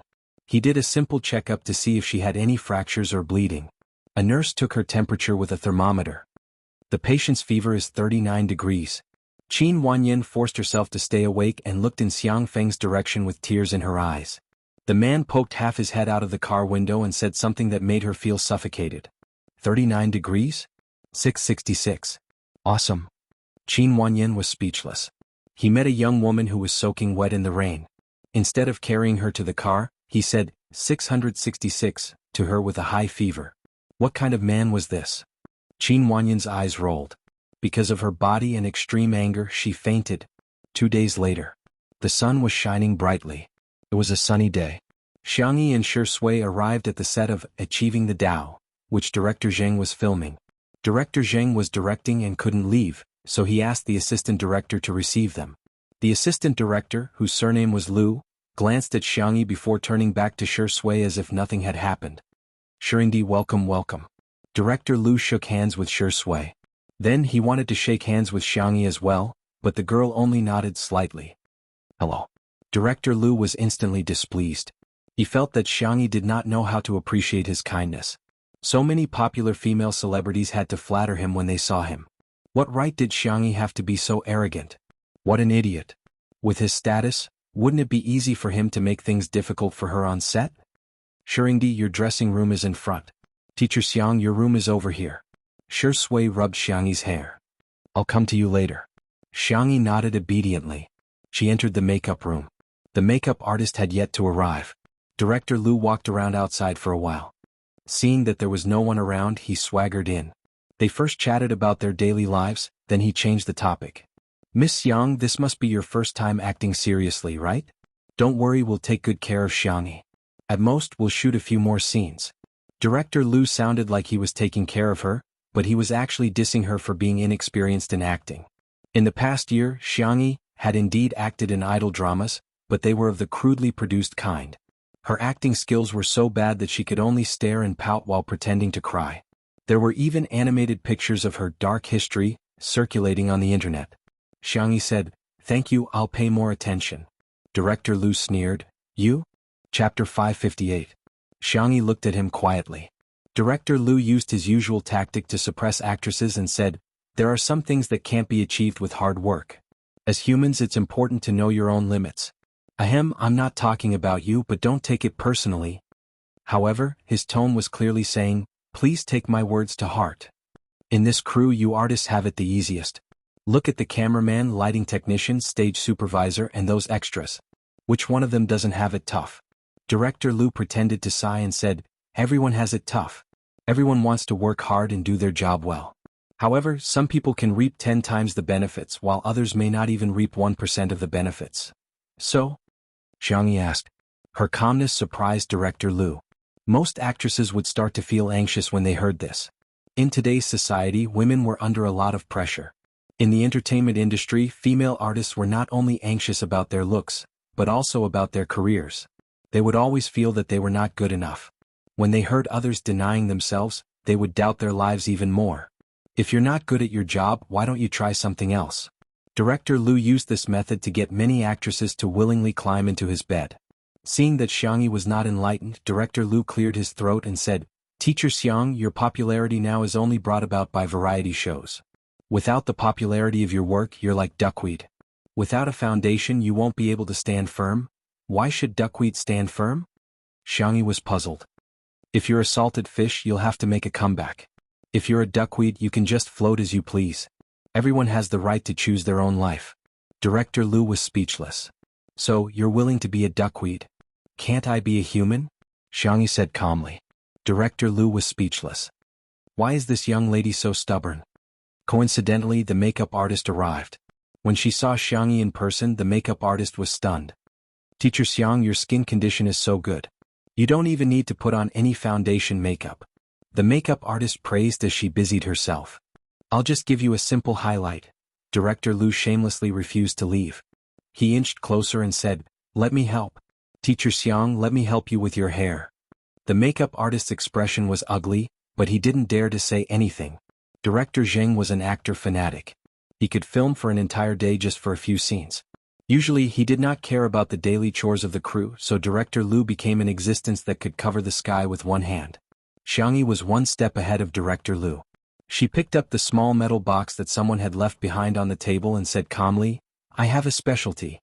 Director Lu teased Xiangyi, "I also have a specialty." The next second, crack. The small iron box was easily deformed by her single hand. She raised her eyebrows and said indifferently, "It's nothing, just a little too strong." Director Lu felt a sharp pain in a part of his body. With Xiangyi's strength, it would probably explode with a casual squeeze. Director Lu gulped and frantically tried to find an excuse. "Well, I suddenly remembered that I have a scene to direct later. I'll go to the set first." After he left, the makeup artist couldn't help but give Xiangyi a thumbs up. "Teacher Xiang, you're awesome. You have no idea how many female staff members in the crew are annoyed by him. Finally, there's someone who can control him, haha." Chapter 559.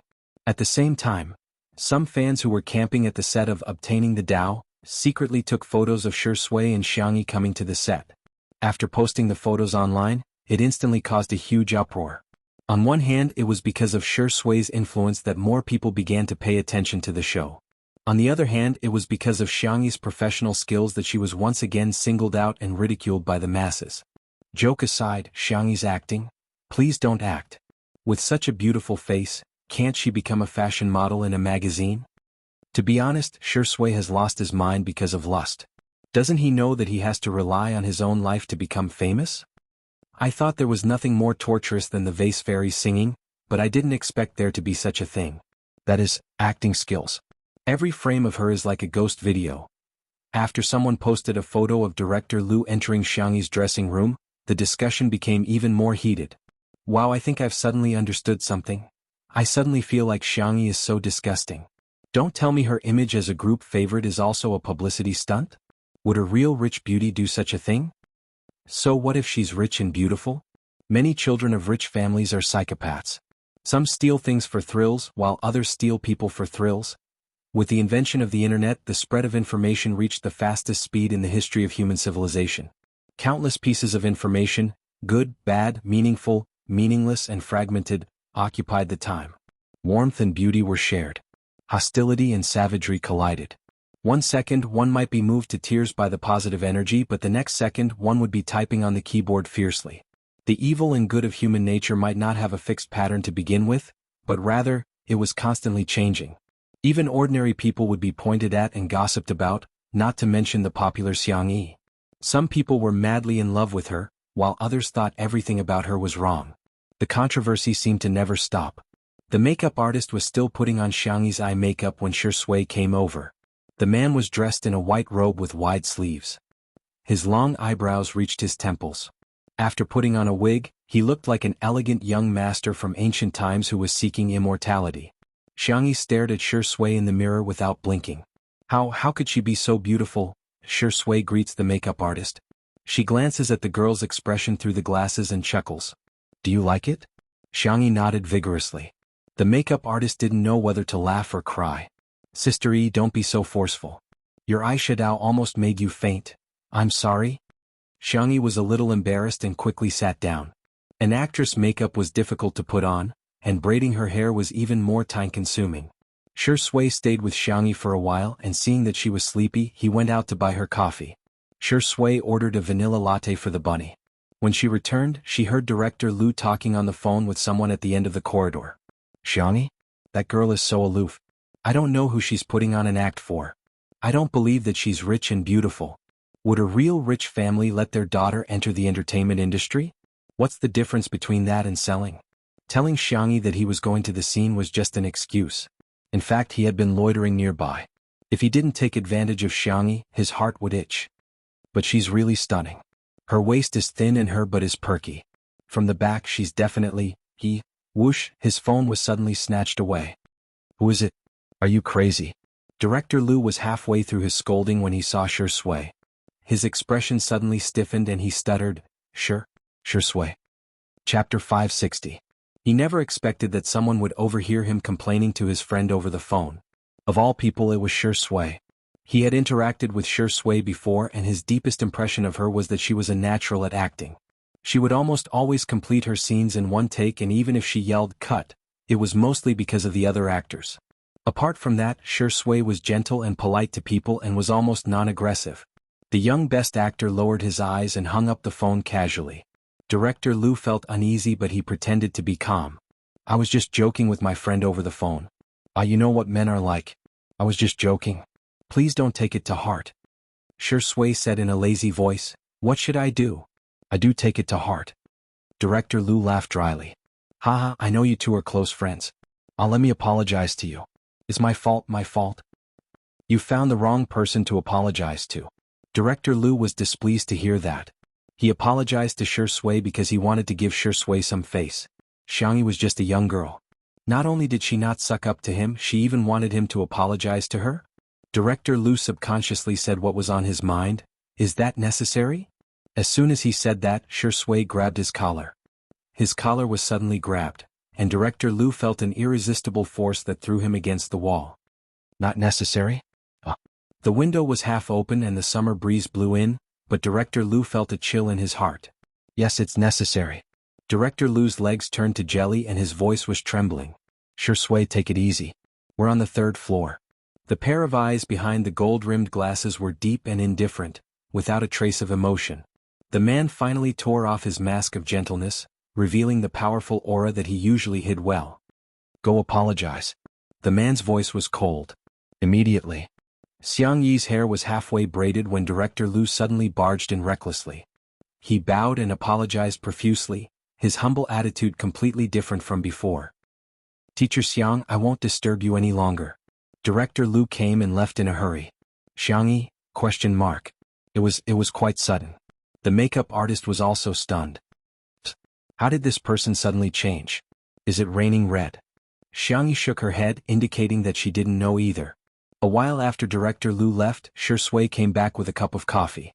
Is the coffee shop far away? Xiangyi felt that he had been gone for a long time. I accidentally spilled it, so I went to buy another cup. Hearing this, Xiangyi immediately asked nervously, Are you okay? Are you scalded? Shui hid her left hand behind her back. Nothing. Xiangyi was so anxious that her baby voice came out. Let me see. Shui then reluctantly showed it to her. Faint blue veins could be vaguely seen on his cold white skin. There was a red burn mark on his skin. Although it wasn't very serious, it was exceptionally obvious. The makeup artist thought that Xiangyi would say something along the lines of, Why are you so careless? Unexpectedly, the girl sighed. You're really too delicate. The makeup artist? You're not allowed to do this kind of work in the future. Let me do it. Xiangyi said seriously. Shui couldn't help but laugh. Okay. Thank you, sistery. The makeup artist was stunned on the spot. So, Shui is such a gigolo? At the filming location. Shui first filmed a few dialogue scenes, most of which were bickering with the male lead. He had a solid foundation in his lines and passed all the scenes in one take. Immediately after, it was his turn to film scenes with Xiangyi. Chapter 561. Yingdi is going to shoot a scene with a female star? Is that true? I can't imagine it. Back then he and Zhongyi had such a flirtatious look in their eyes. It'll be so cool if there's an intimate scene. I think it's true, but I heard that the script has been changed. The female star is amazing.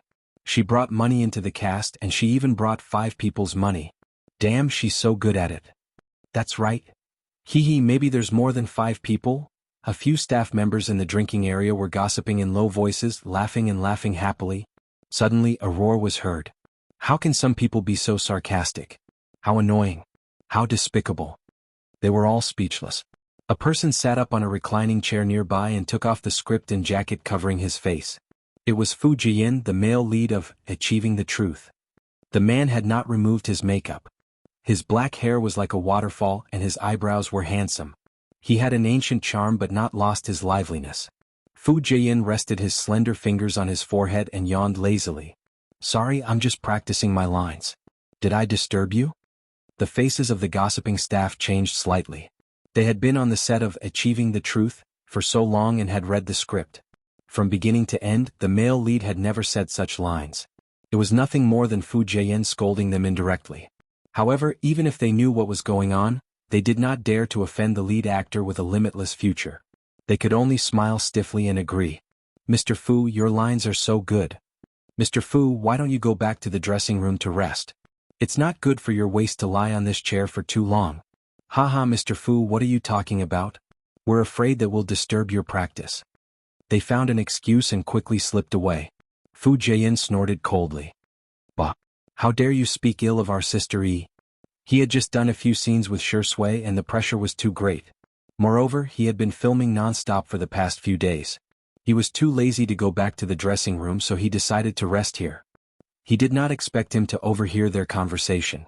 Fu Jian lowered his head and sent a message to Director Zheng. Not long after, the staff members who had spoken ill of Xiangyi were all asked to leave the set. They looked at each other in dismay as if they were struck by lightning. What? At the filming location. The location was set in an antique building. The furniture in the building was basically emptied, making it look spacious and clean. In contrast, the smoky red gauze curtain was like a faint mist.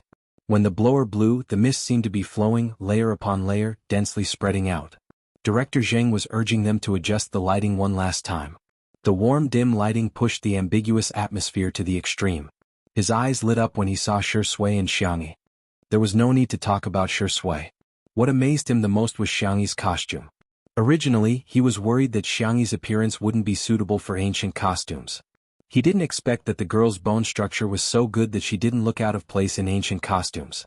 Her red clothes were like raging flames, outlining her graceful and slender figure.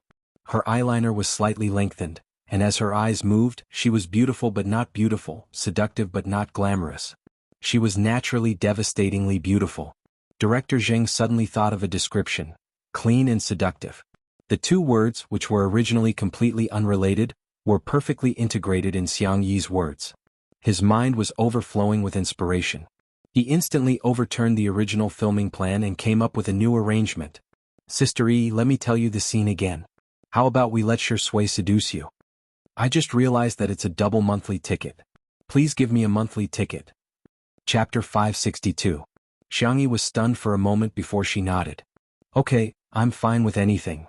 The crew was dumbfounded. What was going on? Wasn't the demoness seducing the celestial? Why was it the other way around? Wasn't this OOC? Director Zheng was inspired and continued, in terms of the plot, it's fine as long as it's logical and self-consistent.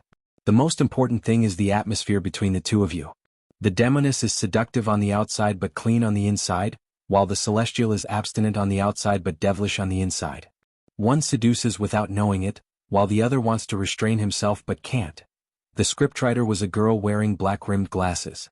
When she heard the director's words, she excitedly typed on the keyboard. Oh, how moving. How moving. Director Zheng really knew how to do this. Just imagining it made her feel as if countless scenes would be blocked as soon as she wrote them. In the past, when she was asked to change the script, she would be dejected. Today, Director Zheng didn't even need to say anything. She wanted to add a few thousand words to this plot. When Director Zheng and Xiangyi were almost done, the scriptwriter finished changing the plot and took the initiative to show it to Director Zheng. After Director Zheng read it, he was overjoyed. Good. This is the feeling I wanted. Then he was puzzled. You usually don't have any motivation to work. Why do you look like you're on steroids today? The scriptwriter screamed in her heart. Because I'm an untimely CP fan. On the surface, she said calmly, because I've decided to turn over a new leaf and devote all my passion to work. Director Zheng looked at her suspiciously for a few seconds before his attention returned to Xiangyi. He was a little worried about Xiangyi's acting skills. If she was just average, he could still teach her through drama and guidance. But if she was hopelessly bad, for this scene he could only focus on Shi Sui's scenes and let her be a beautiful vase. Shi Sui and Xiangyi both had photographic memories. They only watched it once and remembered all the lines. This saved a lot of time. Director Zheng waved his hand. Let's do a test shoot first. If there are any problems with the equipment and lighting, we can adjust it again. Saying this was to save Xiangyi some face in front of everyone. Even if the shooting was too bad, Director Zheng could still give her a way out. Meanwhile, the few staff members who had been fired earlier were filled with resentment. It just so happened that the large group of people who were working did not have time to kick them out. When they heard someone talking about director Zheng changing the plot at the last minute, a few of them uploaded a screenshot online. When the netizens saw the changed plot, they started mocking him again. Can the vase fairy act in such a difficult plot? Sure Sui seduced Xiangyi? Was she even worthy? Is there something wrong with the director's brain? Doesn't Shuringdi have misogyny? How is he going to act? Isn't he deliberately making things difficult for others? How much did Xiangyi spend to bribe the director? Just as the netizens were mocking him non-stop, the filming began. The smoky red gauze curtains fluttered in the wind, and the paper lanterns were warm and charming. The venerable immortal who had mistakenly entered the illusion first looked around. When he saw the demoness resting on the bed, he immediately drew his sword. The next moment, the ignorant and beautiful little demoness opened her eyes without realizing it. Her pupils were clean and clear, but there was a seductive charm to them. The little demoness blinked innocently. When she saw the long sword in his hand, she showed a little fear. Hence, the aloof and abstinent celestial venerable was expressionless but extremely gentle as he put away his sword. Chapter 563. The little demoness heaved a sigh of relief, looking extremely relieved. At this point, Director Zheng, who was watching from behind the monitor, wanted to slap the table and cheer. Sure Sui's performance was as good as ever, and there was nothing much to comment on. However, Xiangyi's performance was really surprising. From the initial confusion to the adorable look after the celestial put away his sword, her performance was natural and smooth without any trace of acting. Acting didn't feel like acting. For a new actor, this was a very difficult thing to do. However, Xiangyi did it.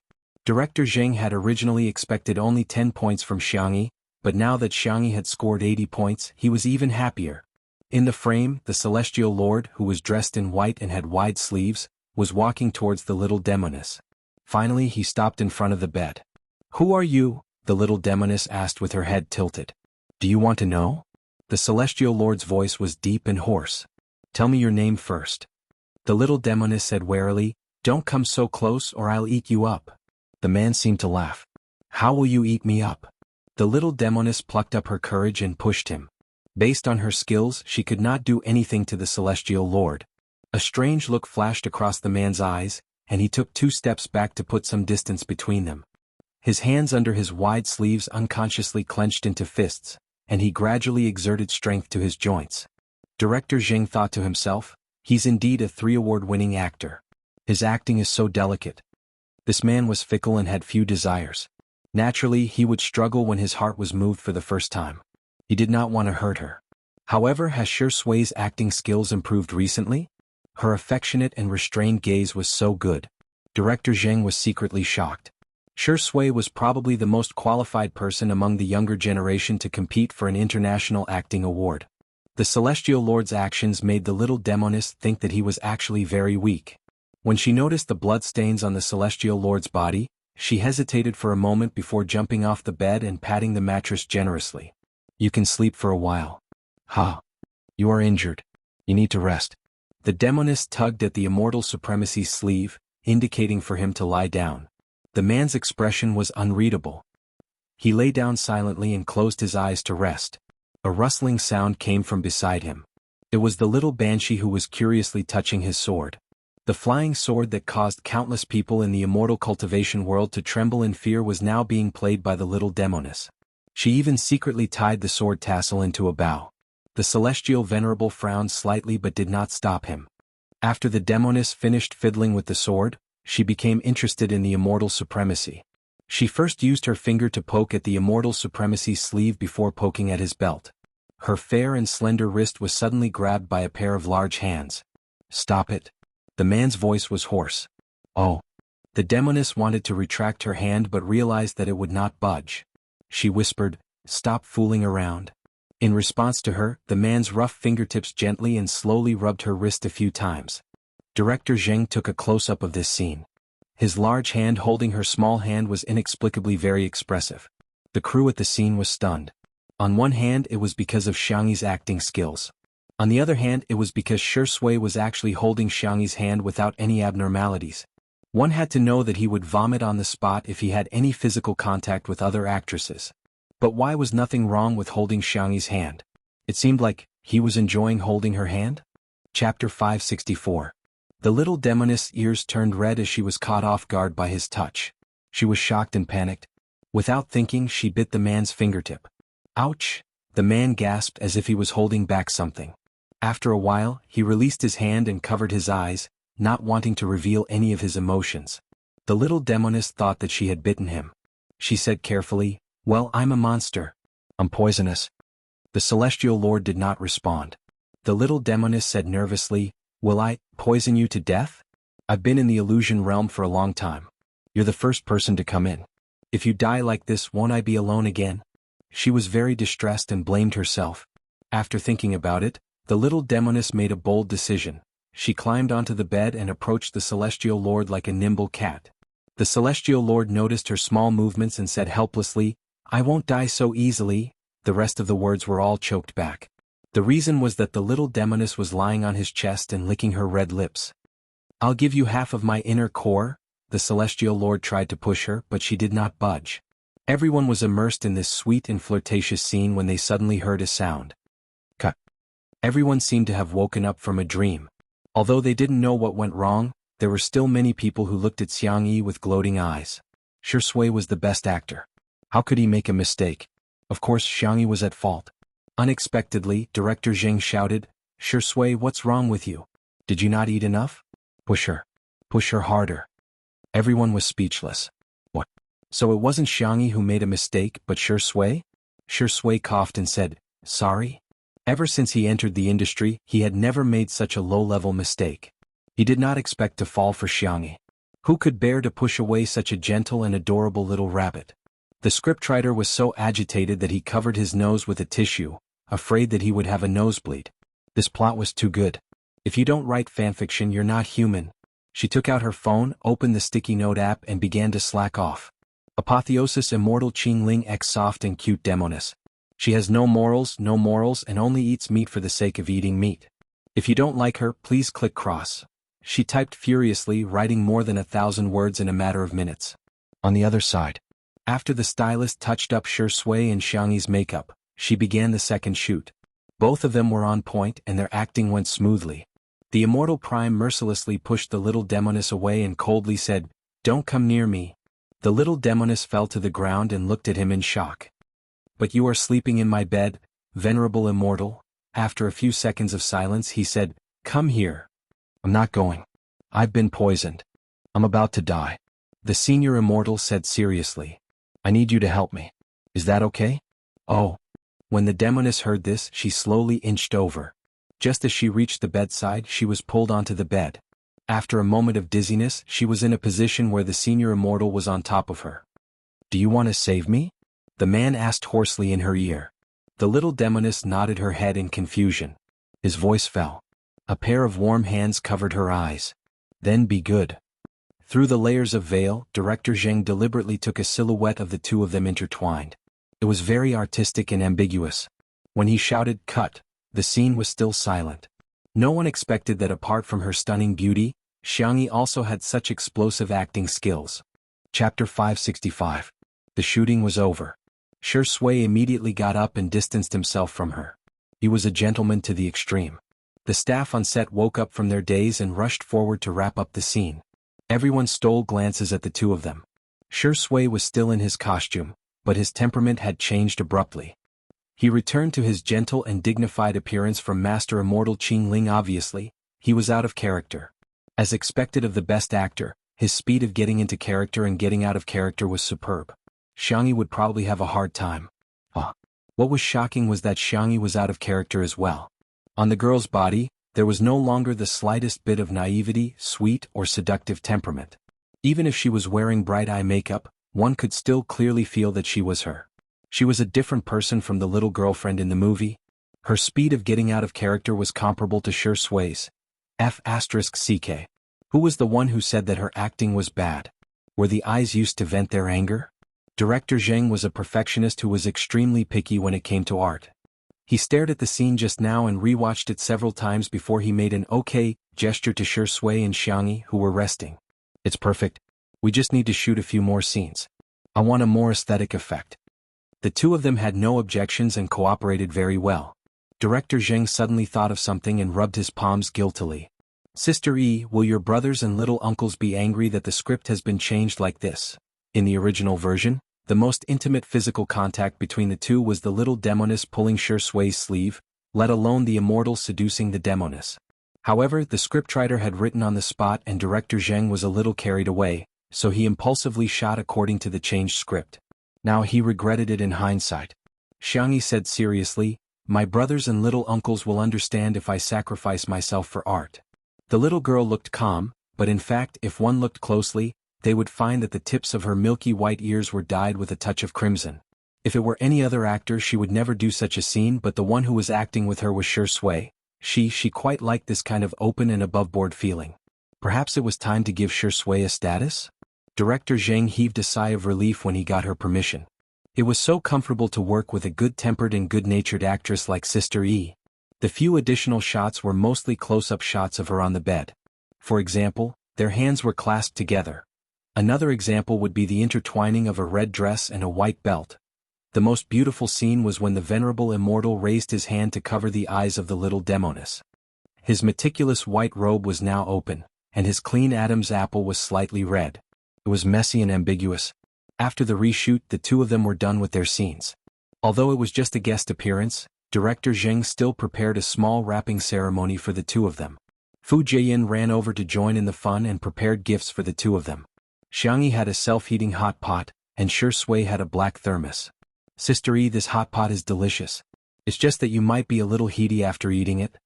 Fu Jiayin chuckled, looking particularly like a comedian. Xiangyi was stunned for a moment before she smiled. "Thank you. Are you that happy?" Fu Jiayin scratched his head. "It's okay, Sister Yi. You can tell me if you don't like it. You don't have to act." "No, I'm really happy. Other than my family, I rarely receive gifts from others." Xiangyi was a little embarrassed. Fu Jiayin was very surprised. How is that possible?" Chapter 566. I don't have many friends. Ever since she was a child, she had been busy with her studies and had been skipping grades. She learned medical skills from her grandfather and studied cooking by herself. Every time she went to a new environment, the people around her would change before she had time to get used to it. Apart from Jiang Jiujio, she had never had any close female friends. Even if there were girls who approached her, they would mostly be after her brothers or uncles. Over time, Xiangyi rarely took the initiative to socialize and was more used to being immersed in her own small world. Fu Jiayin was very surprised. "Sister Yi, you're such a gentle person, how can you not have any friends?" He suddenly paused and realized something. She's only treated so casually because she's gentle. Fu Jiayin was indeed an actor. He immediately came up with a big scene for Xiangyi and patted her shoulder in agony. "Sister Yi, I'll give you gifts often in the future." Before he finished speaking, he felt a dagger glare from a certain Shi Sui. He was so frightened that his hand trembled and he hurriedly retracted it. The reason was that Shi Sui's gaze was too oppressive and he was scared. Director Zheng flew into a rage when he learned that someone had leaked the news of the script change.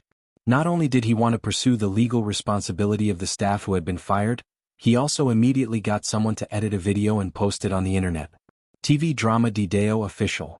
Today's spoiler has been delivered. Fellow Taoists, please sign for it. I'll post the first video of the mental demon fantasy scene today. This interaction is so sweet. P.S. Guess who made a mistake and made the director call for cut? The video was obviously the scene between the immortal and the demoness. Some netizens didn't even click on the video and began to criticize below. Needless to say, Xiangyi must be the one who dragged our Shi Sui down. "I'm so tired. Of all the things pretty sister can do, she just has to act.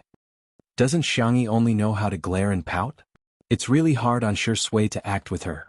However, after the netizens clicked on the video, due to the lack of time, they only used a simple filter to adjust the color. They didn't even have time to match the music, not to mention the various fancy special effects of the Xinxia drama. However, it was precisely because of this that the audience could feel Shi Sui and Xiangyi's acting skills. From the moment the celestial venerable stepped into the veil to the moment the little demoness was pulled into the celestial venerable's embrace, the plot was so sweet that it was off the charts. Especially the last set of close-up shots, it could be said to be a classic work of ancient aesthetics. Netizens, so fragrant. F***CK? What the hell am I doing? Is this Xiangyi? Is this for real? Could it be an AI? I'm shocked. Shi Sui's acting can still improve? Xiangyi's acting is also so good. She's so smooth and natural. I really don't feel that she's acting. In addition to being surprised by Xiangyi's acting skills, They were more interested in the plot. Such an interesting plot and she's only a supporting character? Fujing. Straighten him up immediately. Director, screenwriter, quickly add more scenes for these two. I want to watch the Celestial Venerable and the Little Demoness fall in love for 100 episodes. Ah, the Celestial Venerable's eyes are so flirtatious, and the Little Demoness is so sweet and soft. She's so seductive. This couple is too good. At the end of the video, Director Zhang's exclamation of, push them hard, was like a roar from the soul, poking at countless people's funny spots. Who would have thought that the one who made a mistake was Shi Sui? On this day, the untimely couple fans rapidly grew in number. Countless scholars shouted in unison, rounded up to the bridal chamber. Sisters, we've got it for real. I'll adjust my schedule and move the 2 chapters in the morning to the day. I'll also pick a signed book, just leave a comment good night. Chapter 567. The couple's fans were celebrating. However, the directors and actors in the industry could feel Xiangyi's amazing acting skills from this short video. Apart from being natural, her aura was almost overflowing from the screen. Her beautiful eyes were captivating, and every frown and smile was moving. How was this a gift from the ancestral master? This was the ancestral master carrying a pot and chasing after him to coax him to eat. Many directors remembered Xiangyi's name. This newbie has a promising future. The thing that really pushed this video to the climax was a new fan novel, The Celestial Lord, written by a popular but low-key writer on a foreign website. The protagonists were the Celestial Lord and the Little Demoness in Obtaining the Tao. However, the plot leaped from the baby carriage to supersonic speed. If it was placed on domestic websites, it would be blocked with an asterisk. However, this author was too good at writing. He vividly portrayed the ambiguous and sweet relationship between the Celestial Lord and the Little Demoness. It was like stewing a pot of beef brisket with tomatoes. Not only was the meat fragrant, but the soup was also sweet. Although it was only a few thousand words, this novel went viral all of a sudden. Enthusiastic netizens even brought it back to China and secretly spread it around. All of a sudden, the official Weibo account of Obtaining the Tao was full of discussions. Looking for full-text resources. The video is even better with the fan novel. What kind of deity is the author of The Celestial Lord? Boo-hoo, he's too good at writing. I must watch that part blindfolded. Obtaining the Tao also gained a wave of popularity. Even the male lead, Fu Jian's fans had increased by a lot. However, some fans of the opposing team mocked and ridiculed, saying that Fu Jian's limelight as the male lead had been stolen by the 2 supporting characters, Shi Sui and Xiangyi. They must be feeling very aggrieved. Fu Jian, who happened to see these comments, personally picked a comment and retorted. Isn't it nice to have a godly teammate carry you when playing games? Fu Jian's fans agreed. If you don't like your teammates, are you going to report them instead? Some people are dying of jealousy that can't be helped. Fortune favors fools. Our crown prince has such a godly teammate. Our silly girl can ride on the coattails of Shi Sui and Sister Yi. What a good thing.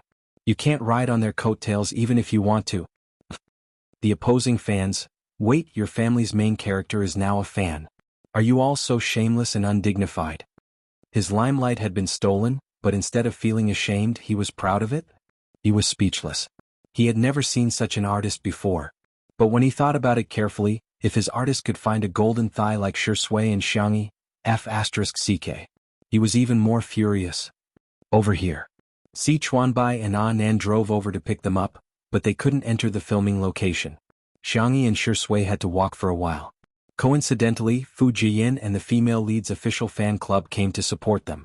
Seeing Shi Sui and Xiangyi walking out side by side, dozens of people screamed and rushed over. Shuringdi is so handsome. Oh my god, Sister Yi is so cute. Oh no, I'm going to become her fan. Seeing that the 2 were about to be surrounded, more than 10 bodyguards suddenly appeared from all directions and surrounded Xiangyi and Shi Sui. They were the bodyguards that the Xiang brothers had prepared for their younger sister. In the crowd, someone shouted in dissatisfaction.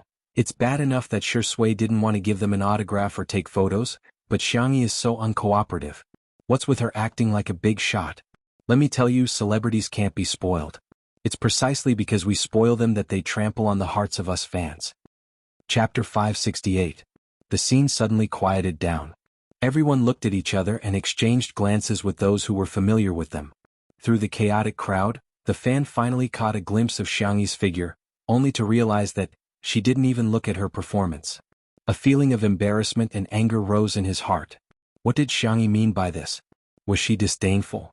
Xiangyi, why are you acting all high and mighty? I know you heard it. Look at the celebrities from the neighboring countries, they'll cooperate with their fans. How can you be so cold and aloof to the people who like you? This confusing remark made the atmosphere even more awkward. The bodyguards were expressionless as they cleared the way for Xiangyi, as if she was a rich lady shopping. Noble and aloof. When Xiangyi passed by the girl tried to squeeze through the crowd and rushed to the front of Xiangyi, but she tripped and was about to fall when a pair of slender, milky hands suddenly grabbed her wrist. Whoosh, the girl fell into a warm embrace and her eyes widened in disbelief. Her wrist was grabbed by the girl in front of her. Up close, her face was bare, but it was exquisite and flawless. There was even a faint scent of orange in her hair. She was slightly shorter than Xiangyi. Due to inertia, her forehead rested on the girl's slender shoulder. The girl's face turned red at a speed visible to the naked eye. On the other side. Rewind time to 2 minutes ago. Anan was impatient and couldn't stay in the car. He shouted that he wanted to come and fetch Xiangyi. Si Chuanbai couldn't persuade him, so he accompanied the little colorful guy. From afar, Anan saw the fans who were visiting the set and was a little worried. There are so many people, will there be any accidents? The next second he heard the crazy screams of the crowd. Even though Anan had seen the screams of fangirls before, he couldn't help but tremble. Shuringdi's popularity is too strong. They're not his fans and yet they're so agitated. Not long after, the girl who was looking for trouble said something. Anan frowned. I'll go and take a look. He was afraid that Xiangyi wouldn't be able to handle this kind of thing well, so as to avoid being talked about. In the next second, Anan heard screams that were several times louder than before. They were earth-shattering, earth-shattering, earth-shattering, earth-shattering, earth-shattering screams. Sister E is so cool. Anan? How long has it been? Do you have to betray me so quickly? In the crowd. When the girl steadied herself, Xiangyi immediately let go. Are you all right? She asked. The girl stared at her in a daze. She only felt that Xiangyi was good-looking and her voice was soft. She didn't know why, but she smelled good. She blushed. I am fine, Xiangyi nodded slightly. Be careful. Why didn't you sign for us? Meeting Xiangyi's calm and gentle eyes, the girl couldn't say anything harsh. Instead, her questioning turned into acting coquettishly. Xiangyi was silent for a few seconds. I thought you were joking. She tilted her head and asked in confusion, would anyone really like me? Previously, when she was about to transmigrate back, Xiangyi saw how the netizens scolded her. The girl widened her eyes. Why would you think that? Do you have some serious misunderstanding about your own popularity? Aren't you the most handsome, cutest, and charming female artist in the world? The fans? Miss, there's something wrong with you. Chapter 569. The people around them were shocked. Sister Yi's temper is so good. That girl just said such nasty things, yet she's still so gentle. Someone boldly asked, Sister E, can I have an autograph? Sister E, can I take a photo with you? Sister E, can you record a message for me as a wake-up call? Xiangyi agreed to all of them good-naturedly and even asked the bodyguard to help her carry the bags. Hence, Anan, who was in the distance, realized that not only did the screams not die down, but they were also getting louder and louder. There were also confessions such as, Sister E likes you so much, Sister E, I love you to death, and Sister E, from today onwards you're my wife. Anan asked. Why isn't anyone shouting Shi Sui's name? Si Chuanbai said calmly, maybe he's past his prime. Anan was speechless. How can you criticize your own artist like that? While the netizens were still praising Xiangyi's acting skills, a few short videos quietly went viral. The first one was of Xiangyi, who was dressed in a shirt and jeans, grabbing the wrist of a girl who was about to fall and pulling her into her arms. The background music was accompanied by classic idol drama music, and it looked inexplicably pink. The second one was of Xiangyi carrying several large bags casually and effortlessly. Not only did she not waste any effort, but she also cooperated with the person next to her to record the ringtone. She gently said, Good morning, Your Highness, and today you're full of energy too. The third one was of Xiangyi taking a photo with someone. Shi Sui acted as the photographer and helped take the photos without complaint. Xiangyi noticed that the zipper of the girl's skirt was half open. Although there was a bra inside, she still immediately blocked the girl's front to prevent her from exposing herself. The netizens were truly confused. Is this really Xiangyi? Two Under One Roof had made Xiangyi a success, but it also brought about many limitations. Everyone only saw Xiangyi at home, and the people she dealt with were only the occasional guests. But this time when she came to the set for filming, people saw a different Xiangyi. She was gentle, calm, polite, and educated. She treated everyone with patience and made people feel very comfortable. All of a sudden, the comments under all the videos were full of flattery. Gentleness is indeed a good attribute. Oh my god, Sister E is too much of a boyfriend.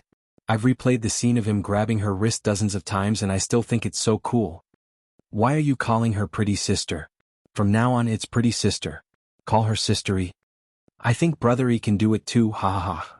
Everyone in the entertainment industry saw some clues from this. Xiangyi's popularity was unstoppable. Many brands, directors, TV stations, and video websites had extended an olive branch to Xiangyi. In the minivan, Anan relished in the flattery of the netizens to Xiangyi.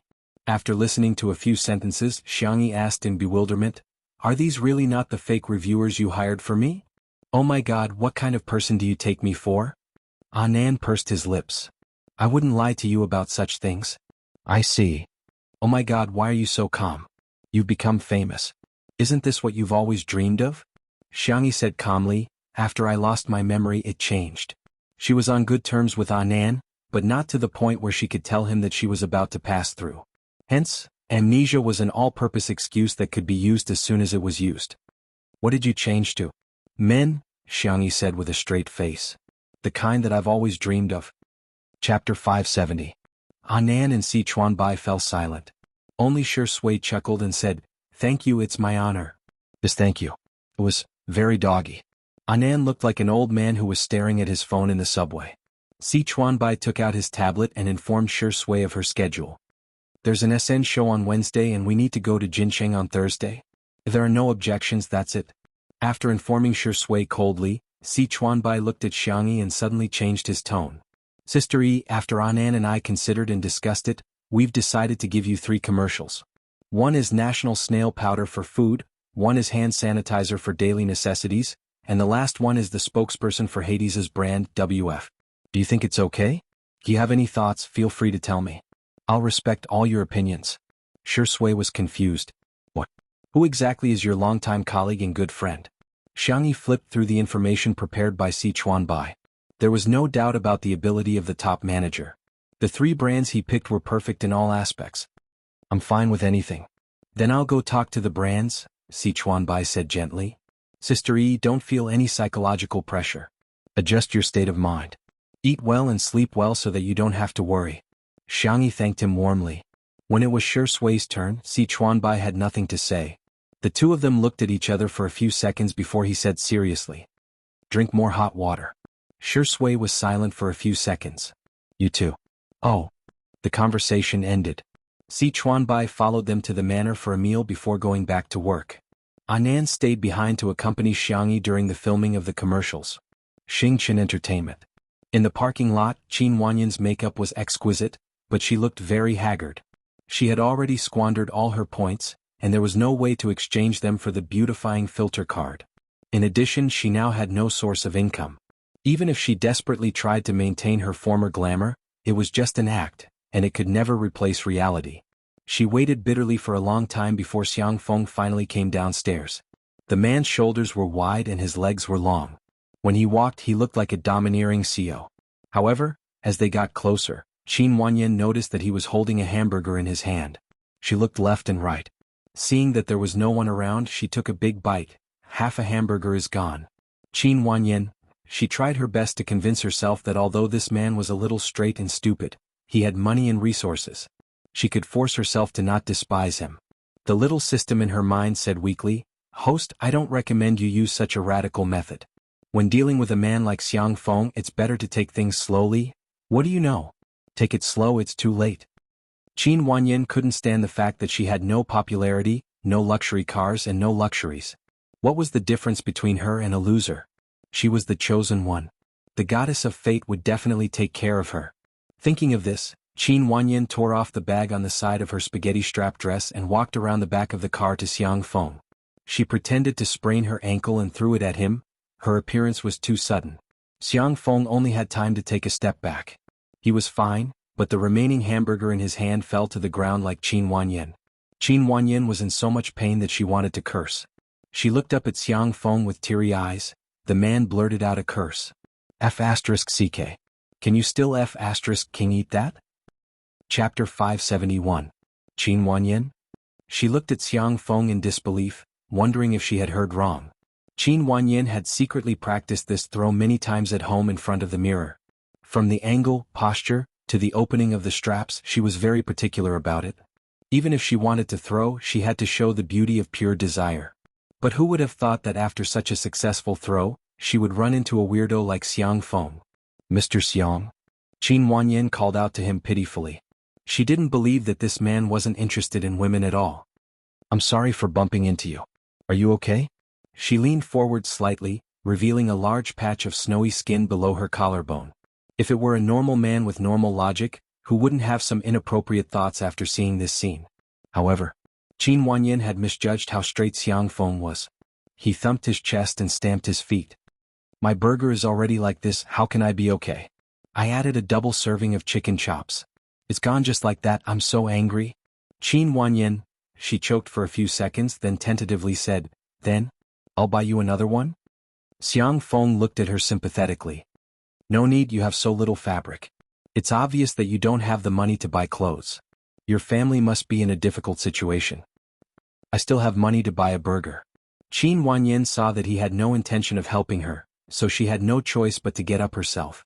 She picked up the trash on the ground and walked to the trash can next to her. Mr. Xiang, I'm really sorry, I'll definitely make it up to you. Before she could finish her words, she heard Xiang Feng shout. Stop. You haven't sorted the trash yet, how can you throw it around like that? Qin Wanyin? She smiled stiffly. It shouldn't be a problem, the cleaner will take care of it. How can that be? You're too uncultured. In order to gain a favorable impression in front of him, Qin Wanyin gritted her teeth and picked up the trash again, bracing herself to sort the trash. Next to her, Xiang Feng was still seriously guiding her on the spot. Burgers are wet trash or perishable trash. It refers to food waste, leftovers, expired food, melon peels, seeds, flowers, herbs, and other biological waste. Food packaging is recyclable. It refers to waste paper, plastic, glass, metal, fabric, and other recyclable and recyclable household wastes. Qin Wanyin? She couldn't even smile. She barely managed to maintain her expression. Thank you, Mr. Xiang. You're amazing. You've taught me so much. I have to thank you even more. No need. Xiang Feng's eyes were filled with disdain. You don't even know that? Tisk. Even though he hadn't said anything harsh, that tisk contained too much meaning. Qin Wanyin was furious to the extreme. She was not going to serve this man anymore. If she didn't conquer him, she didn't believe that she couldn't complete the mission. Just as he was about to leave, the little system's voice sounded in his mind. Host, this is a time-limited mission. If you fail, you will be punished. What punishment?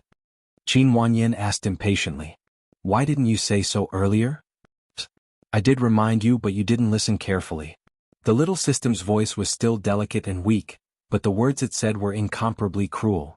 If the mission fails, the host will be obliterated. Qin Wanyin suddenly felt a chill run down her spine. What do you mean by obliterated? She suddenly remembered that the fast transmigrator in Ling Ye's body seemed to have been obliterated as well. Chapter 572. The little system said innocently, obliteration means that you will die, host. What did you say? Qin Wanyin asked, suddenly frightened. Is Ling Yi dead too?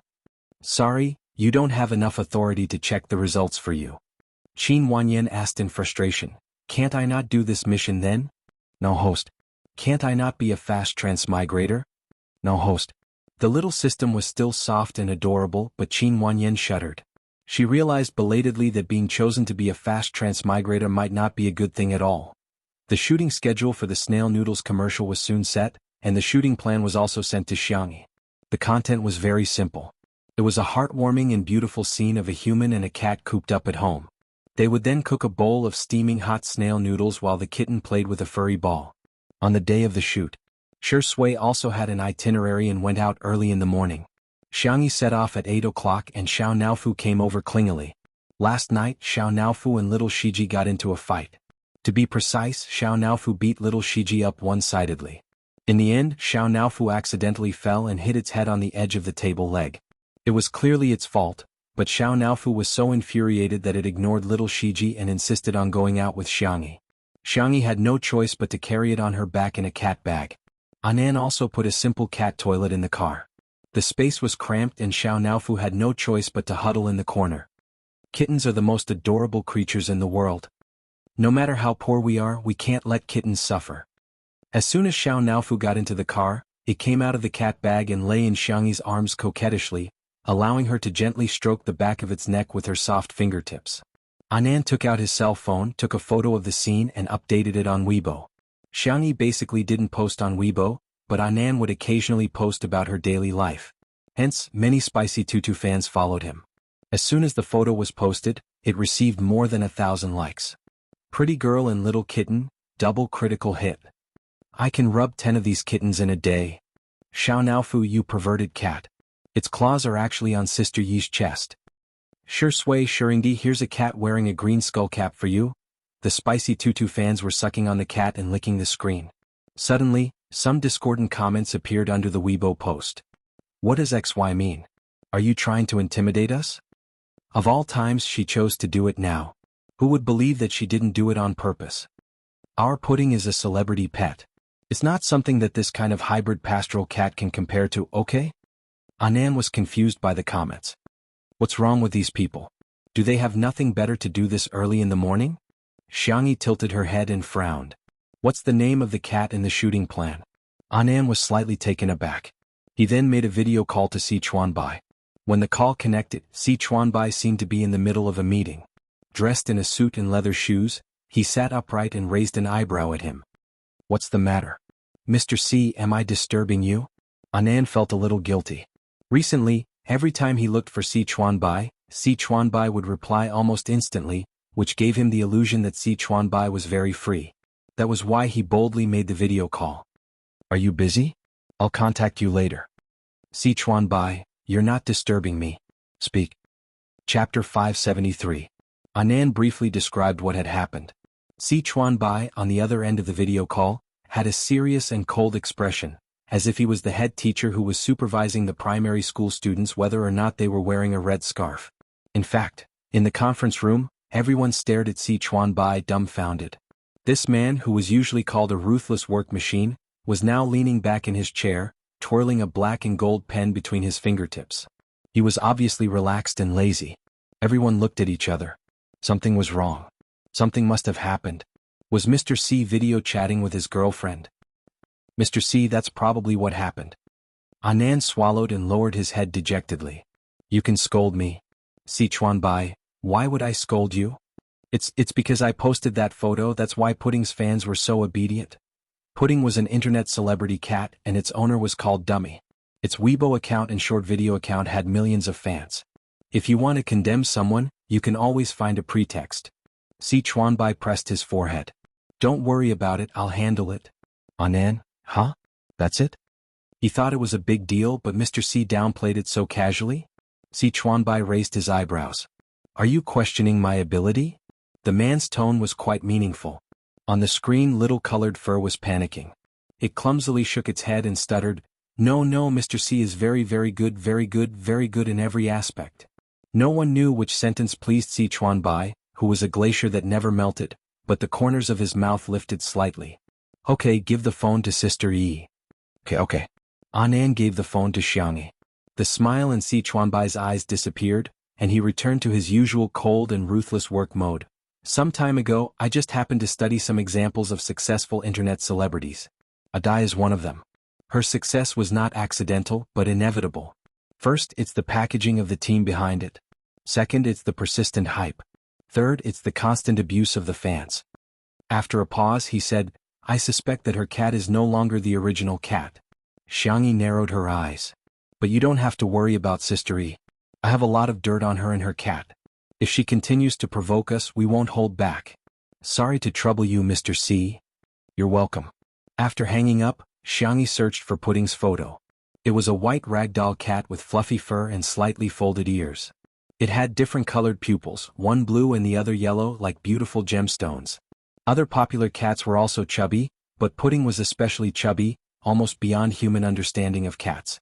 There were many cute cats, but they were all pretty much the same. A cat as unique as Pudding could be said to be one of a kind, so it had a large number of fans. Xiangyi's frown deepened. The shooting location for the advertisement was set at a homestay in the suburbs of Nanqing. This homestay was built in a Japanese style, and the main colors in the room were almost only wood and pure white, which looked particularly clean and fresh. When Xiangyi arrived, Dai had already been there for a long time, and was holding a selfie stick and doing a live broadcast. "Thank you, Aunt Pudding, for the rainbow rain. Pudding can finally eat canned food today." Dai skillfully interacted with the fans. When she saw Xiangyi, she immediately exaggerated, "Wow! Sister E is here." Chapter 574. Dai trotted over to Xiangyi. "Hello, Sister E. I'm Dai." Xiangyi nodded in greeting. Smelling the faint catmint scent on Dai, she politely said, "Hello. This is my cat, Pudding. Today I'm going to work with Sister E. Thank you for taking care of me." Dai pointed to a cat bag not far away on the ground. The cat bag was round and adorable, with cartoon patterns printed on it. However, the cat bag was a little small for Pudding's size, and there were only two exhalations, the bottom and the front. Pudding's entire face was pressed against the transparent frame of the cat bag as it panted with difficulty. Its big face was slumped like a pancake, looking silly and adorable. The fans in Dai's livestream were all shouting, "Pudding is kawaii." Xiangyi frowned slightly and tactfully reminded, "Why don't you let Pudding out for some fresh air? It can also familiarize it with the filming environment." Dai said casually, "It's okay, our Pudding is very obedient." Xiangyi, she was confused. Couldn't Dai tell that Pudding was already having trouble breathing? Meow meow meow. Xiao Naofu jumped out of the van and wandered around to play. Seeing how wild Xiangyi's cat was, a trace of disdain appeared in Dai's eyes. It was just a stray cat, how could it compare to her cat? However, when she saw the comments in the live stream, Dai began to panic. "Wow! That little kitten is so cute. This is what a macho man should be looking at. Woo-woo, it's so small it's not even as big as my palm. I think a naughty cat is pretty good. Pudding is just too obedient. Sometimes it does feel a little boring. How could this be?" Dai was a little flustered, afraid that Xiao Naofu would steal Pudding's limelight, so she interacted with the fans. "Then I'll let Pudding out. Let Pudding say hello to everyone." As soon as they heard that Pudding was coming out, the comments and tips in the live stream increased again. Dai opened the zipper of the cat bag, and the ragdoll cat couldn't wait to get out and take in big breaths of fresh air. "Pudding, come, let mommy hug you." Adele picked up Pudding with one hand, and the ragdoll skillfully hugged her neck and meowed at the phone screen. Dai's slender figure made Pudding look even fatter. It was as if she was hugging a piglet.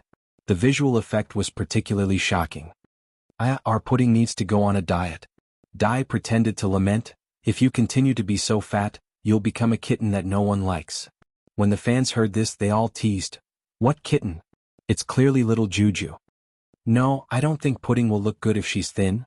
"What do you mean by losing weight? It wasn't fat. It's just furry."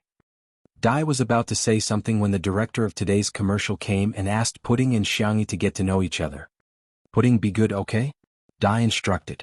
The ragdoll cat seemed to have understood human nature as it reluctantly tugged at Dai's clothes, rubbing its little head against Dai's like a spoiled and clingy kitten. When Dai handed Pudding to Xiangyi, the originally docile ragdoll cat suddenly became violent. "Ow!" Pudding struggled, refusing to let Xiangyi hold her. Dai took Pudding back. "Ayaya, Pudding's personality is different from Sister Yi's cat. She's a little introverted and shy. Let me coax her first." Her words successfully provoked the anger of the fans. Chapter 575. The fans had always thought that Xiangyi's manager was being manipulative. Otherwise, why would she post a photo of Xiangyi petting the cat? She was just trying to replace Pudding with that mongrel cat. Yo, didn't XY say that she liked animals before? Now she's exposed herself, right? Exactly, I still remember when the photo of her feeding the deer came out, everyone was bragging that she was a forest elf. It was hilarious. Pudding is such an obedient cat, yet it doesn't like Xiangyi. Shouldn't Xiangyi reflect on herself? Animals are intelligent, they know who will treat them well. The fans thought that they were speaking up for justice, but little did they know that they had become tools to be used. Pudding stuck to Dai and acted coquettishly for a long time. In the end, the director couldn't stand it anymore and reminded her. Only then did Dai repeatedly apologize and put Pudding on the ground. Pudding circled around her feet. After a while, the smell of catmint dissipated and it stopped. Xiangyi squatted down and gently stroked Pudding's neck and chin. She then fed it some dried fish, Xiao Naofu's favorite snack. She had brought a small bag with 5 or 6 strips in it. Pudding sniffed it first and its eyes widened. It then picked it up and ate happily. Xiao Naofu smelled it and ran over. It took 2 strips from Xiangyi's hands and nestled next to Pudding to eat. The contrast between the two cats was too strong. Pudding's tail was thicker than Xiao Naofu's head. Dai's live stream was still open. She wanted to take advantage of today's precious opportunity to stream more. Unexpectedly, a fan raised a question. I feel that this mongrel cat's body size is relatively normal. When Pudding was this big, it seemed to be several times bigger than this mongrel cat. Is it really okay to be so fat? Dai hurriedly tried to change the topic. She blinked innocently and said, Sister E, what brand of dried fish are you feeding me? It's packaged in a minimalist style. I've never seen it before. She was very skillful with her words, leading people's imaginations to wander. Minimalist style? Didn't it mean that the packaging was simple? How can you feed a cat like that? Pudding is a pedigree cat. She's already a celebrity, is there a need to be so stingy? If you want to buy some branded cat snacks. Even Dai hasn't seen this brand before. God, what is Xiangyi feeding Pudding with? Just as the fans were adding scenes for themselves, the director came over and fed Pudding a piece of dried fish. He was also a cat lover. He usually kept a straight face, but whenever he saw a kitten, he would smile until his eyes narrowed into slits. Sister E, this dried fish of yours is from LP, right? TSK, how extravagant. Dai's heart thumped as she laughed dryly. LP? Is it expensive? The director said confidently, that is the most prestigious brand in the cat snacks industry. Previously it was the exclusive brand of the royal family of Country E and Country R, but now it was only available to the public for a limited time. Look, with this small bag of dried fish, you can buy dozens of caddies of D brand jerky. D brand was one of the more popular cat food brands in the country. Apart from the high price of cat food, the jerky and canned food were also very expensive. Dai? The fans? What the hell? How could such an ordinary and mediocre dried fish be a luxury brand? Some people didn't believe it and went to check the price, only to be instantly stunned. What kind of family did Xiangyi come from? How could she afford such expensive dried fish? Chapter 576. Not only were the fans in Dai's live broadcast room dumbfounded, but Dai herself was also dumbfounded. Even if you have money, you shouldn't spend it like this. It's just a cat, after all, an animal. How can it eat better than humans? Hee, Sister E is really generous. Dai ran her fingers through her hair, her whole body overflowing with the fragrance of a lotus. But I think it's better to know your limits when it comes to raising pets. Everything goes too far, Xiangyi said lightly. I didn't buy it, my uncle bought it. He dotes on Xiao Naofu, so I usually cook it myself. Dai, who didn't know that Xiang Feng was a domineering CEO? Of course he could buy whatever he wanted. It wasn't worth it for anyone to tell him what to do. Dai was angry and jealous. She even fantasized about how great it would be if she was Xiang Feng's little niece. However, the director became interested. Sister E, what do you usually cook for yourself? Is it very troublesome? Xiangyi shared the recipe, just boiled salmon, chicken breast, prawns and the like. Occasionally I'll cook some other meat. It's better for kittens to eat meat as their staple food. Pumpkins, carrots and sweet potatoes can also be steamed and mixed. These foods are rich in fiber. If possible, you can also feed them cabbage, lettuce and so on. These can replenish the kitten's vitamins and minerals, but they must be cooked. Fastidious, too fastidious. The director sighed, feeling that he couldn't neglect Dai too much, so he asked, Dai, you've raised a cat for so long, you must have a lot of experience, right? Dai said pitifully, Sister E is really amazing, but I'm usually too busy to cook, so I usually mainly feed them cat food and canned cat food. I'm so envious that Sister E can take care of Xiao Naofu so well. The director was also a shrewd person. He faintly heard Dai's praise and criticism, so he vaguely laughed. It's good.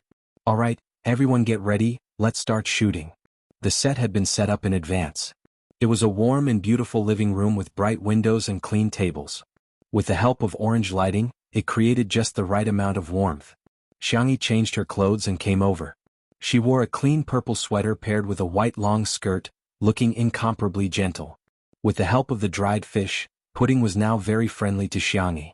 She would even take the initiative to rub against Xiangyi and act like a spoiled child. However, when the staff took out the prepared snail powder, the strong smell somehow stimulated Pudding. Pudding became extremely agitated and even scratched Xiangyi. Rip, The sleeves of Xiangyi's knitted sweater were torn by Pudding's claws. The director repeatedly reminded Adai to turn off the live stream, but Adai pretended not to hear him and shamelessly continued. Seeing this scene, Adai exclaimed, "Sister E, don't scare Pudding." "Xiangyi? Which eye of yours saw me scaring it?"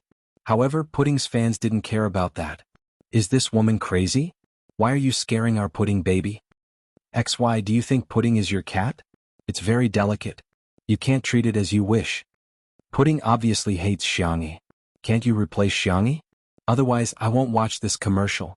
I'll never place an order for snail powder either." Adai blinked her eyes and used the 10th level of Lotus speech. I'm sorry. It's all Pudding's fault. How about we replace Pudding?" The director pondered for a moment. "Okay." Adai was stunned. "Huh." The director happily decided. "Change it to Xiao Naofu." "Adai?" Chapter 577. Adai was dumbfounded. "Wait, why is this so different from what I thought? Shouldn't the director be coaxing and flattering Pudding? Why is he letting Xiao Naofu take the lead?" Pudding's fans were also dumbfounded. In the past, Adai had also live-streamed Pudding taking on other commercial promotions. Which brand hadn't doted on Pudding? Why was it being treated like this today? The fans were furious. Change Pudding? What? Does that stupid cat deserve it? This is simply an open and above-board conspiracy. The director is flattering the powerful and stepping on the weak. Isn't it just because he's a good judge of character that he used her cat? He's too stupid. He has no idea how much purchasing power we have. Pudding had once endorsed a brand of cat food, and the fans had created a miracle of selling out in 10 seconds. They had always been proud of it and often used it as a topic of conversation. Adai reacted and said eagerly, "Director, how can you change it just like that?" The director said bluntly, "With all due respect, Pudding can't be filmed in its current state. Instead of seeing it in so much pain, it's better to take it to the pet hospital. The most important thing now is Pudding's physical condition." "Pudding can do it." Adai was anxious. "I really can." The director waved his hand and hurriedly went to communicate with Xiao Naofu. He tried to give Xiao Naofu a few simple instructions and was surprised to find that Xiao Naofu was very human-like. Although it wasn't obedient, it was rebellious. Especially when he lay on the ground and stuck his butt out to tease Xiao Naofu, the little cat would look at him with disdain and contempt. Not only was it cute, but it was also very funny. Adai stood there at a loss for what to do. Pudding meowed on the ground, looking like it was in extreme pain. Adai was very annoyed and wanted to kick it. Xiangyi looked deeply at the selfie stick in her hand. Even though Pudding was in so much pain, Adai still didn't stop the live stream. She leaned over and rubbed the back of Pudding's neck comfortingly. The fans in the live stream shouted, "Let go of Pudding. What do you want to do to her?" There were also some rational fans who typed, "What's wrong with Adai? Pudding is in so much pain, why is she just standing there?" Xiangyi, on the other hand, seems to care a lot about Pudding. Adai was currently upset. When she saw this comment, she casually blacklisted the person. That fan was kicked out of the live broadcast room, and his head was filled with question marks. What the hell? What was there to hide? Xiangyi knelt on the floor. After Pudding calmed down, she rubbed its belly. Suddenly, an unforeseen event occurred. Pudding retched twice and began to vomit. This scene stabbed the hearts of countless fans. "Woo, what's wrong with our Pudding?" King threw a gas can at Xiangyi. What did she do to Pudding? Pudding's condition wasn't that serious just now. It was all Xiangyi's fault. Pudding became like this after she touched it. Dai seized the opportunity and said, "Sister E, what did you do to Pudding?" "Pudding is fine. Why did she throw up?" This method of shirking responsibility could be said to have been used to perfection. Xiangyi glanced at her and said indifferently, "I should be asking you that question. Pudding only vomited because you touched it. Did you use some kind of massage technique? I know you have medical skills, but the body structure and acupuncture points of humans and cats are different. You can't just randomly massage it." Chapter 578. Without any explanation, Adai first pinned a label on Xiangyi. When the fans heard this, they became even angrier. Anger surged up and they lost their rationality. They suddenly felt that everything was Xiangyi's fault. Xiangyi was the culprit of Pudding's illness. However, this logic might work on others, but it was useless on Xiangyi. The young girl only needed one sentence to defeat Adai. When was the last time Pudding had a physical examination? Dai's eyes flashed with a trace of panic. Fortunately, her phone camera was facing Xiangyi at this moment. The audience in the live stream could only see Xiangyi's face, but not her expression. She lied and pretended to be calm. Not long ago. What's wrong? What's the diagnosis? Xiangyi asked calmly. Some fans felt that Xiangyi was being too aggressive and felt uncomfortable. What is the Xiang family doing? Checking her account? Does she live by the sea? She's too nosy. Our pudding is fine. She doesn't need to worry about it. There were also fans who realized that something was wrong. Speaking of which, Pudding's health is indeed very worrying. Why is Pudding still spitting out fur balls? It can't be because Xiangyi touched it. If you don't understand, just ask. Why is Dai still arguing with Xiangyi here? Hurry up and send Pudding to the hospital. Dai stammered and couldn't answer. She hadn't taken Pudding for a physical examination at all, so how would she know the diagnosis? Xiangyi, it spat out a lot of fur balls. Did you feed it the anti-fur cream? Dai, Of course I fed it. How often? I fed it often. She sounded guilty. Or did you feed it cat grass? Adele was speechless again. Hearing this, the fans were shocked. No way. As a pet blogger, she relies on pets to make money, but she can't even take care of Pudding properly? Hearing this, the advertising director frowned. Xiangyi continued to ask, do you know how much Pudding eats? How many grams of cat food and canned snacks? How could Adai answer? She usually fed her casually. In order to maintain Pudding's unique body shape, which was different from other internet celebrity cats, she often fed Pudding a lot of food. If Pudding didn't eat it, she would add catmint or other cat snacks to make Pudding eat as much as possible. Adai flew into a rage out of humiliation. Xiangyi, is this the main point? Don't avoid the important and dwell on the trivial. It's because of your Pudding that... Are you a primary school student? Xiangyi calmly interrupted her.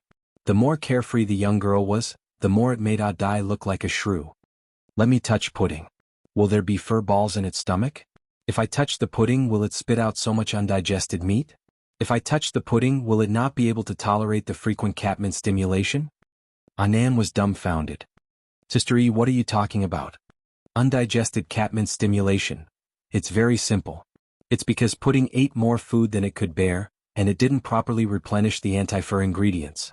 As for the catmint stimulation, you have to ask Miss Dai. Why do you use catmint sachets on your body? The most secret corner of Adai's heart was poked, and she said, what nonsense are you talking about? I didn't do those things you said. Xiangyi said lightly, my sense of smell is barely okay. If you have a clear conscience, do you dare to take out the things in your coat pocket? Chapter 579. There was complete silence at the scene. Dai's entire body trembled. She could not believe that the secret she had been keeping all this while had been seen through. Pudding was very sticky to her, but it was just a normal stickiness that didn't achieve the effect she wanted. Hence, Dai had always been wearing a catmint sachet on her. Catmint was like opium poppies to humans, and it had a fatal attraction to cats. With the stimulation of catmint, Pudding would kiss and rub against her at a level that exceeded that of a normal cat. From the visual effect, it would give people the illusion that Pudding was super clingy, especially to her. She defended herself. How could I wear that kind of thing? I don't know what you're talking about. However, this explanation sounded extremely weak. The live stream was in an uproar. Catmint sachet? Xiangyi is slandering her, right? Why would Dai wear that kind of thing? So what if she did? Many cat toys put catmint in them too. No. Putting the dosage aside, it's just cheating to talk about toxicity.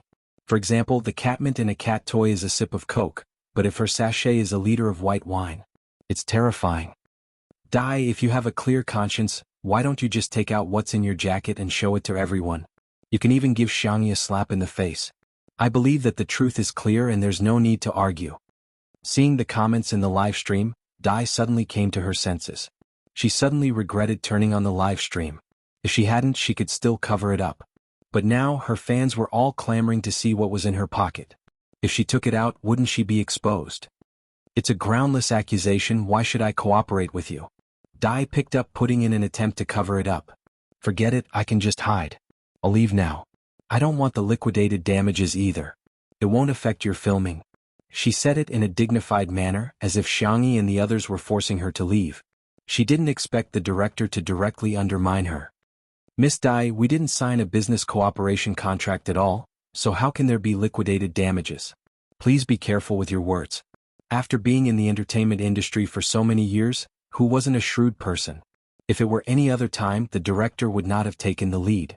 But he really liked cats and he couldn't stand seeing Pudding being treated like this. Moreover, with his position he didn't care about a little Adai.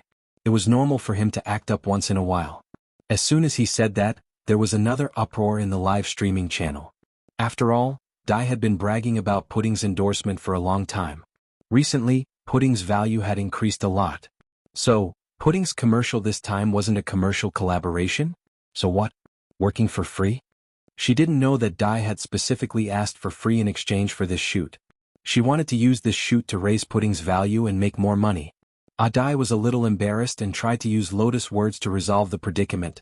If you want to put it that way, I can't do anything about it. The director didn't fall for her trick. He laughed and said, then take out the contract. I don't like people beating around the bush with me. She had never signed it before, so where did this contract come from? While Dai was speechless, Pudding, stimulated by the catmint on her body, reached out its claws in a frenzy and tore open Dai's jacket pocket. A small sachet fell out in an instant. Chapter 580. Boom, it was as if a thunderbolt had exploded in her mind. Dai wanted to pick it up, but the director was one step ahead of her and picked it up. Dai screamed, "Give it back to me. That's mine." The director sniffed it and his face changed drastically. The smell of catmint was too strong. No wonder Pudding had such a big reaction. Don't use this kind of thing, Xiangyi said calmly. It's bad for the cat's health. Dai turned a deaf ear and snatched the sachet from the director, accidentally tripping Pudding. She cursed under her breath, completely ignoring Pudding, who was still anxiously meowing in a low voice. Realizing something, she hurriedly turned off the live stream on her phone. However, it was too late. Although the camera was shaking, the audience still saw everything that had just happened. How could Dai treat Pudding like this? The angry audience bombarded Dai's Weibo with comments. Kind reminder, respond as soon as possible with a smile. What's with the sachet? What's with the feeding? What's with the physical examination? Pudding is sick but you still kicked it? I'm a little doubtful. Do you really treat Pudding as your family? Seeing that the matter had been exposed, Dai was at a loss and her first reaction was to run away. Not only did she run away, she didn't even bring Pudding with her. Subconsciously, she felt that the cat had lost its value once it was sick, so she abandoned it directly. This behavior made the staff on the set speechless. How could she abandon her pet so easily? What kind of person is she? I used to send Pudding gifts often. I thought she could take good care of Pudding with money, but I didn't expect. Sigh. Everyone was talking about it. The director also felt unwell, but work was more important. He instructed someone to take Pudding to the nearest pet hospital and then continued with the shoot. The script of this commercial was very simple. Xiangyi, who was staying at home, first stroked the cat for a while, then took the snail noodles to the open kitchen to cook. The kitten played with a furry ball next to her, creating an atmosphere where she lived alone but wasn't lonely. The shoot went smoother than the director had expected. Xiangyi's cooking was simply like a beautiful art. Even if it was a semi-finished rice snail powder, it was like a Manchu Han imperial feast in her hands. Boiling the powder, draining the water, adding the ingredients. Every frame was unbelievably beautiful. What was even more surprising was Xiao Naofu's performance. The kitten was soft and full of energy. The best part was that it was perfect in front of the camera. The director was so excited that he turned into a cat fan behind the screen. He couldn't wait to hold Xiao Naofu in his arms and rub its bald head. On the internet, some resourceful netizens managed to dig out the origin of the sachet. The sachet was not handmade by Adai, but a finished sachet that she had bought. Netizens found the product on a pet medical product website. It clearly showed that the content of catmint in the sachet was very high. The main purpose was to treat anorexia and other conditions in cats, and it could only be sniffed for a while at a time.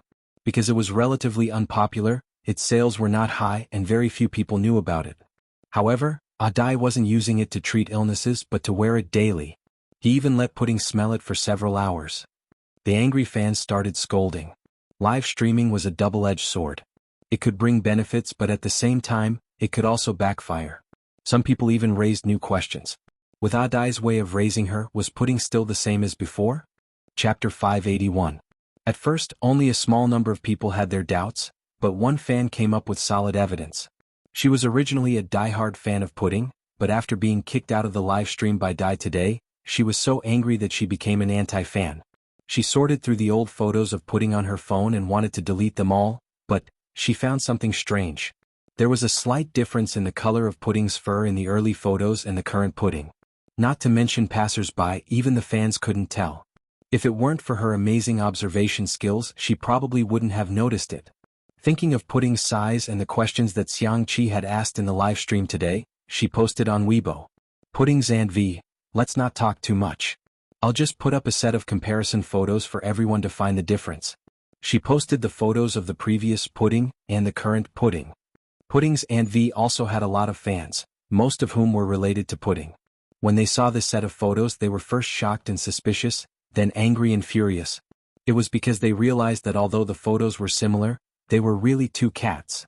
When Dai logged into Weibo again, what greeted her was not the adorable greetings of her fans, but an overwhelming amount of abuse. Where did the previous Pudding go? People like you don't deserve to be an internet celebrity. You're more disgusting than trash, I'm going to vomit. Dai blacked out and turned off her phone, trying not to look at those comments. Even so, those harsh words kept flashing in her mind. Trash, trash, trash. Go to hell, go to hell, go to hell. Dai grabbed her hair and screamed. The one who really pushed Dai into the abyss was the staff at the shooting of the snail powder commercial. They secretly revealed that Dai had abandoned Pudding on the set because she was sick and had no intention of coming back to claim it. The cat fans were so angry that they started cursing Dai's ancestors. At this point, Dai's reputation was completely ruined. At the shooting location of the commercial, the snow-white rice noodles were soft and smooth, full of elasticity, and the soup was delicious and unique. It was made with condiments such as snails, asparagus, and star anise. It was paired with sour bamboo shoots, peanuts, fungus, and a few pieces of fried tofu. Lastly, it was sprinkled with a handful of vegetables. After it was served, rice vinegar and chili oil were poured. Even through the screen, this scene was enough to make people salivate. The soft little white cat jumped onto the dining table and sat down. It tilted its head and looked at the gentle and clean girl in front of it. Xiangyi used her chopsticks to pick up some powder. The way she ate was not as crude as some food bloggers, nor was it like the aristocratic etiquette of a socialite, but it was inexplicably infectious. Watching her eat was a pleasure. Moreover, his stomach began to growl. This was the feeling of all the staff present. Xiangyi was very dedicated to her work. She finished the entire bowl of noodles. Her cherry lips were dyed red from the spiciness, and her clear doe eyes were watery. When she looked up at the camera, she smiled faintly. She was extremely beautiful. At first, Xiao Naofu complained that the food she ate was smelly, but it endured the humiliation and thought, for the sake of this stupid woman's money, this hoo-hoo will work hard to cooperate with her. However, as it looked at the soup, it really wanted to taste it, so it plunged into the soup that Xiangyi had left over. The bowl was too big and it was too small. With a plop, the little kitten fell into the soup bowl. Its white fur was stained and it looked confused. This accident made the director let out a fierce roar. "You're so cute." Chapter 582. The crew on set desperately tried to stifle their laughter and pinched their thighs fiercely. Xiangyi couldn't help but laugh. She quickly scooped the kitten out of the bowl and wiped it with a wet towel. "I'll make do for now, I'll give you a bath when we get back." After all, Xiao Naofu loved cleanliness. Xiao Naofu secretly licked its paws, which were stained with the taste of the snail powder soup. When it tasted this unique and magical texture, the kitten's icy blue eyes instantly widened to their widest circle. Meow. How could there be food in this world that was more delicious than the prawns cooked by this stupid woman? Xiao Naofu's reaction was completely recorded by the camera. In addition to calling it cute, the director was also very excited. Filming pets was a very difficult thing in itself, and all kinds of accidents could happen. For example, the pet didn't cooperate, or the pet's acting skills weren't up to par. Xiao Naofu's reaction was unexpected. But it was an unexpected surprise. Xiangyi's part of the shoot had already ended. He asked someone to take a few more shots of Xiao Naofu, but the director roughly cut the material and sent it to the brand's father. Within a few minutes, the brand's father sent a WeChat message. "More money. I want more money." "Huh? What did you say? More money?" Xiangyi, who had just removed her makeup, looked at Anand blankly. Anand chuckled. "Yes, I've heard of deductions, but it's really rare to see extra money. And they even doubled it." "Why?" "The extra money is for Xiao Naofu. The brand's father is very satisfied with its performance." Xiangyi was stunned at first, then she burst into laughter and pinched Xiao Naofu's face. "Wow, our Xiao Naofu is so amazing it can even earn money through its own labor." Xiao Naofu's eyes lit up when it heard that it could also earn money. While Anand went to get the car, it rubbed its little head against Xiangyi and gestured with its little paws to the shape of the tablet. Xiangyi was helpless. You've been playing with the tablet a little too much recently, you're simply an internet addict. Xiao Naofu, meow meow meow, okay, I'll let you play when we get back. Xiao Naofu was overjoyed. It wanted to go online. It wanted to buy a large cart of snail powder. From now on, it wanted to eat that delicious food every day. Eating 2 packets for a single meal. If I can't finish it, I'll just share some with little Shiji. The suddenly rich Xiao Naofu didn't even bother to sleep as it squatted valiantly in the back of the car, looking like a primary school student who had accidentally won the lottery. The manner. Xiao Naofu was the first to jump out of the car and clattered to the tablet. Its little paws skillfully unlocked the screen, and as it searched for snail powder to place an order, it suddenly realized something. It was so quiet. The little cat looked left and right. After waiting for a long time, it still didn't see that familiar figure. Where was that dog? Could it be that the devil Shui had used it to make dog meat hot pot?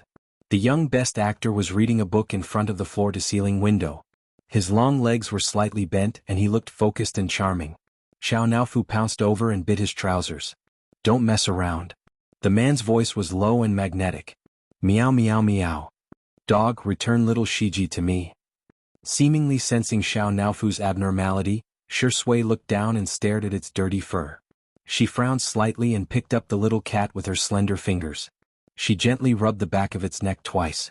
Why did you get yourself into such a sorry state? You're ugly and smelly. No one would want you for hot pot. Xiao Naofu. Damn it, let's perish together. Chapter 583. The white and soft kitten was so angry that it wanted to bite someone, but Shui easily grabbed the back of its neck.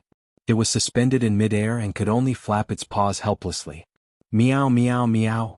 The more Xiao Naofu thought about it, the more aggrieved it felt. Tears welled up in its eyes and fell with a thud. As soon as it cried, Shui froze for a few seconds before letting go of the shackles and stroking the kitten's head gently. Why are you crying, kitten? Xiao Naofu made a vomiting expression, but it still couldn't stop its tears from falling. Shui sighed, feeling a headache coming on. Apart from Xiangyi, he had never been good at coaxing other creatures to cry. After thinking about it, he threatened with a sullen face, "If you cry again, I'll kiss you." That sentence was more effective than any comfort. Xiao Naofu forced its tears back, but it looked even more aggrieved. It looked in the direction of the cat villa where the mutt would usually sleep, but now the fluffy nest was empty. It was as if little Shiji had never existed. Shui followed its line of sight and understood what was going on. Xiang Feng has been free recently, so he brought little Shiji home to raise it. Don't worry, although he's a little unreliable, he still dotes on cats and dogs. Speaking of which, he was the one who picked up Xiao Naofu. Turns out that mutt wasn't caught and eaten. Xiao Naofu heaved a sigh of relief. It suddenly felt embarrassed and wiped its tears with its furry paws, jumped off the sofa with its buttocks raised, and continued to play with its tablet.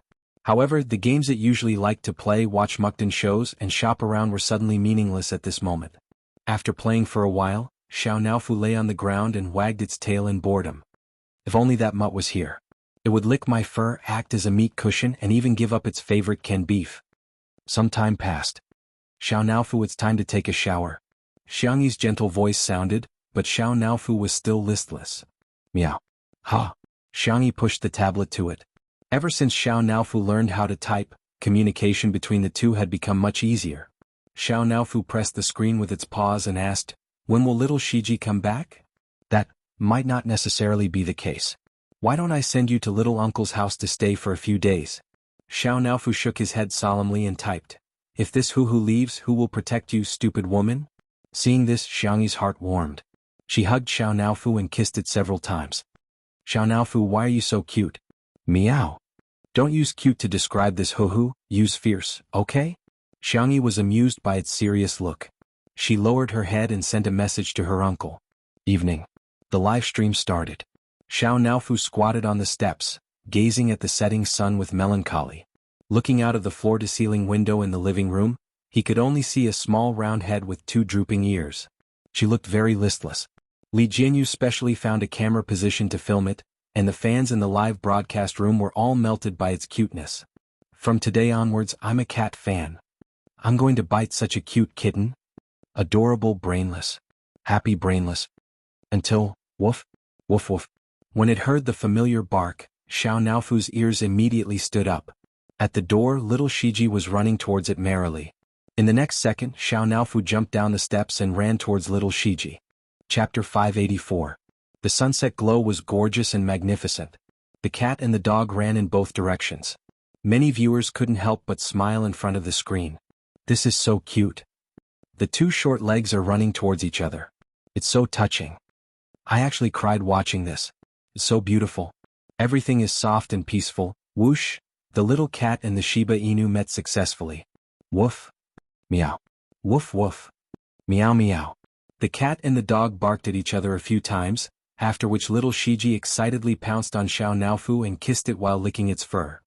Meow meow. Xiao Naofu protested twice, but soon narrowed its cat eyes in comfort. Its whiskers trembled and a low purr overflowed from its throat. In the living room, Xiangyi and Shui were drinking tea and reading a book. Upon sight of this scene, the two looked at each other and chuckled silently. In the live stream, the fans began to make fun of them. Cat porn? Children shouldn't watch such intimate scenes. Otherwise, yellow horns will grow on their heads. Xiao Beanbag. Xiao Naofu and little Shiji are of different species, but they have the same gender, right? Is this really okay? The atmosphere was harmonious. However, there were also some who argued, little Shiji is a pedigree dog while Xiao Naofu is just a mutt. They're not compatible, right? Such comments were now ignored in the live stream. However, some netizens quickly took a screenshot and posted it on the Melon forum.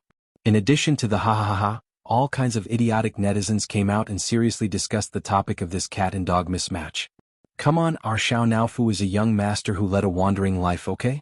Little Shiji is just a hedonistic son of a wealthy family. Xiao Naofu is very popular. Some little Shiji fans should stop saying that your cat is outdated. Has it ever been popular? Hehe. No way, no way. What era is it now? Why are you still calling it a mutt? Our Xiao Naofu is clearly a noble Huaxia mutt. You may think it's a mutt, but we don't think it's a mutt. All of a sudden, the drama queens went online and began arguing on the internet. Meanwhile, the company behind Audiobook did not give up. Although the account could be refurbished and the person could be changed, they still decided to squeeze the last bit of value out of Audiobook's account. At 7:30 p.m., Dai's account posted a long post on Weibo, claiming that Xiangyi was using her popularity to bully others, and that she had made Xiao Naofu replace putting in the commercial. After this Weibo post was posted, Dai's account opened a tipping function. Some netizens who had just started to gossip believed it and tipped Dai a lot of money. However, with the old fans' explanation, the netizens who were new to the topic suddenly woke up. What? Dai was actually so disgusting. Not long after this Weibo post was posted, Xiangyi's Tomato Entertainment and the economic team led by Si Chuanbai immediately retaliated. Si Chuanbai also bought Pudding's Aunt Pudding's Weibo post to become a trending topic. This pudding is not that pudding # many people thought it was food and clicked in out of curiosity. They were shocked by Audiobook's actions. Purposely fattening the cat and letting it die when it couldn't take it anymore. Then changing to a new cat to deceive the fans. And all of this had something to do with the company behind her.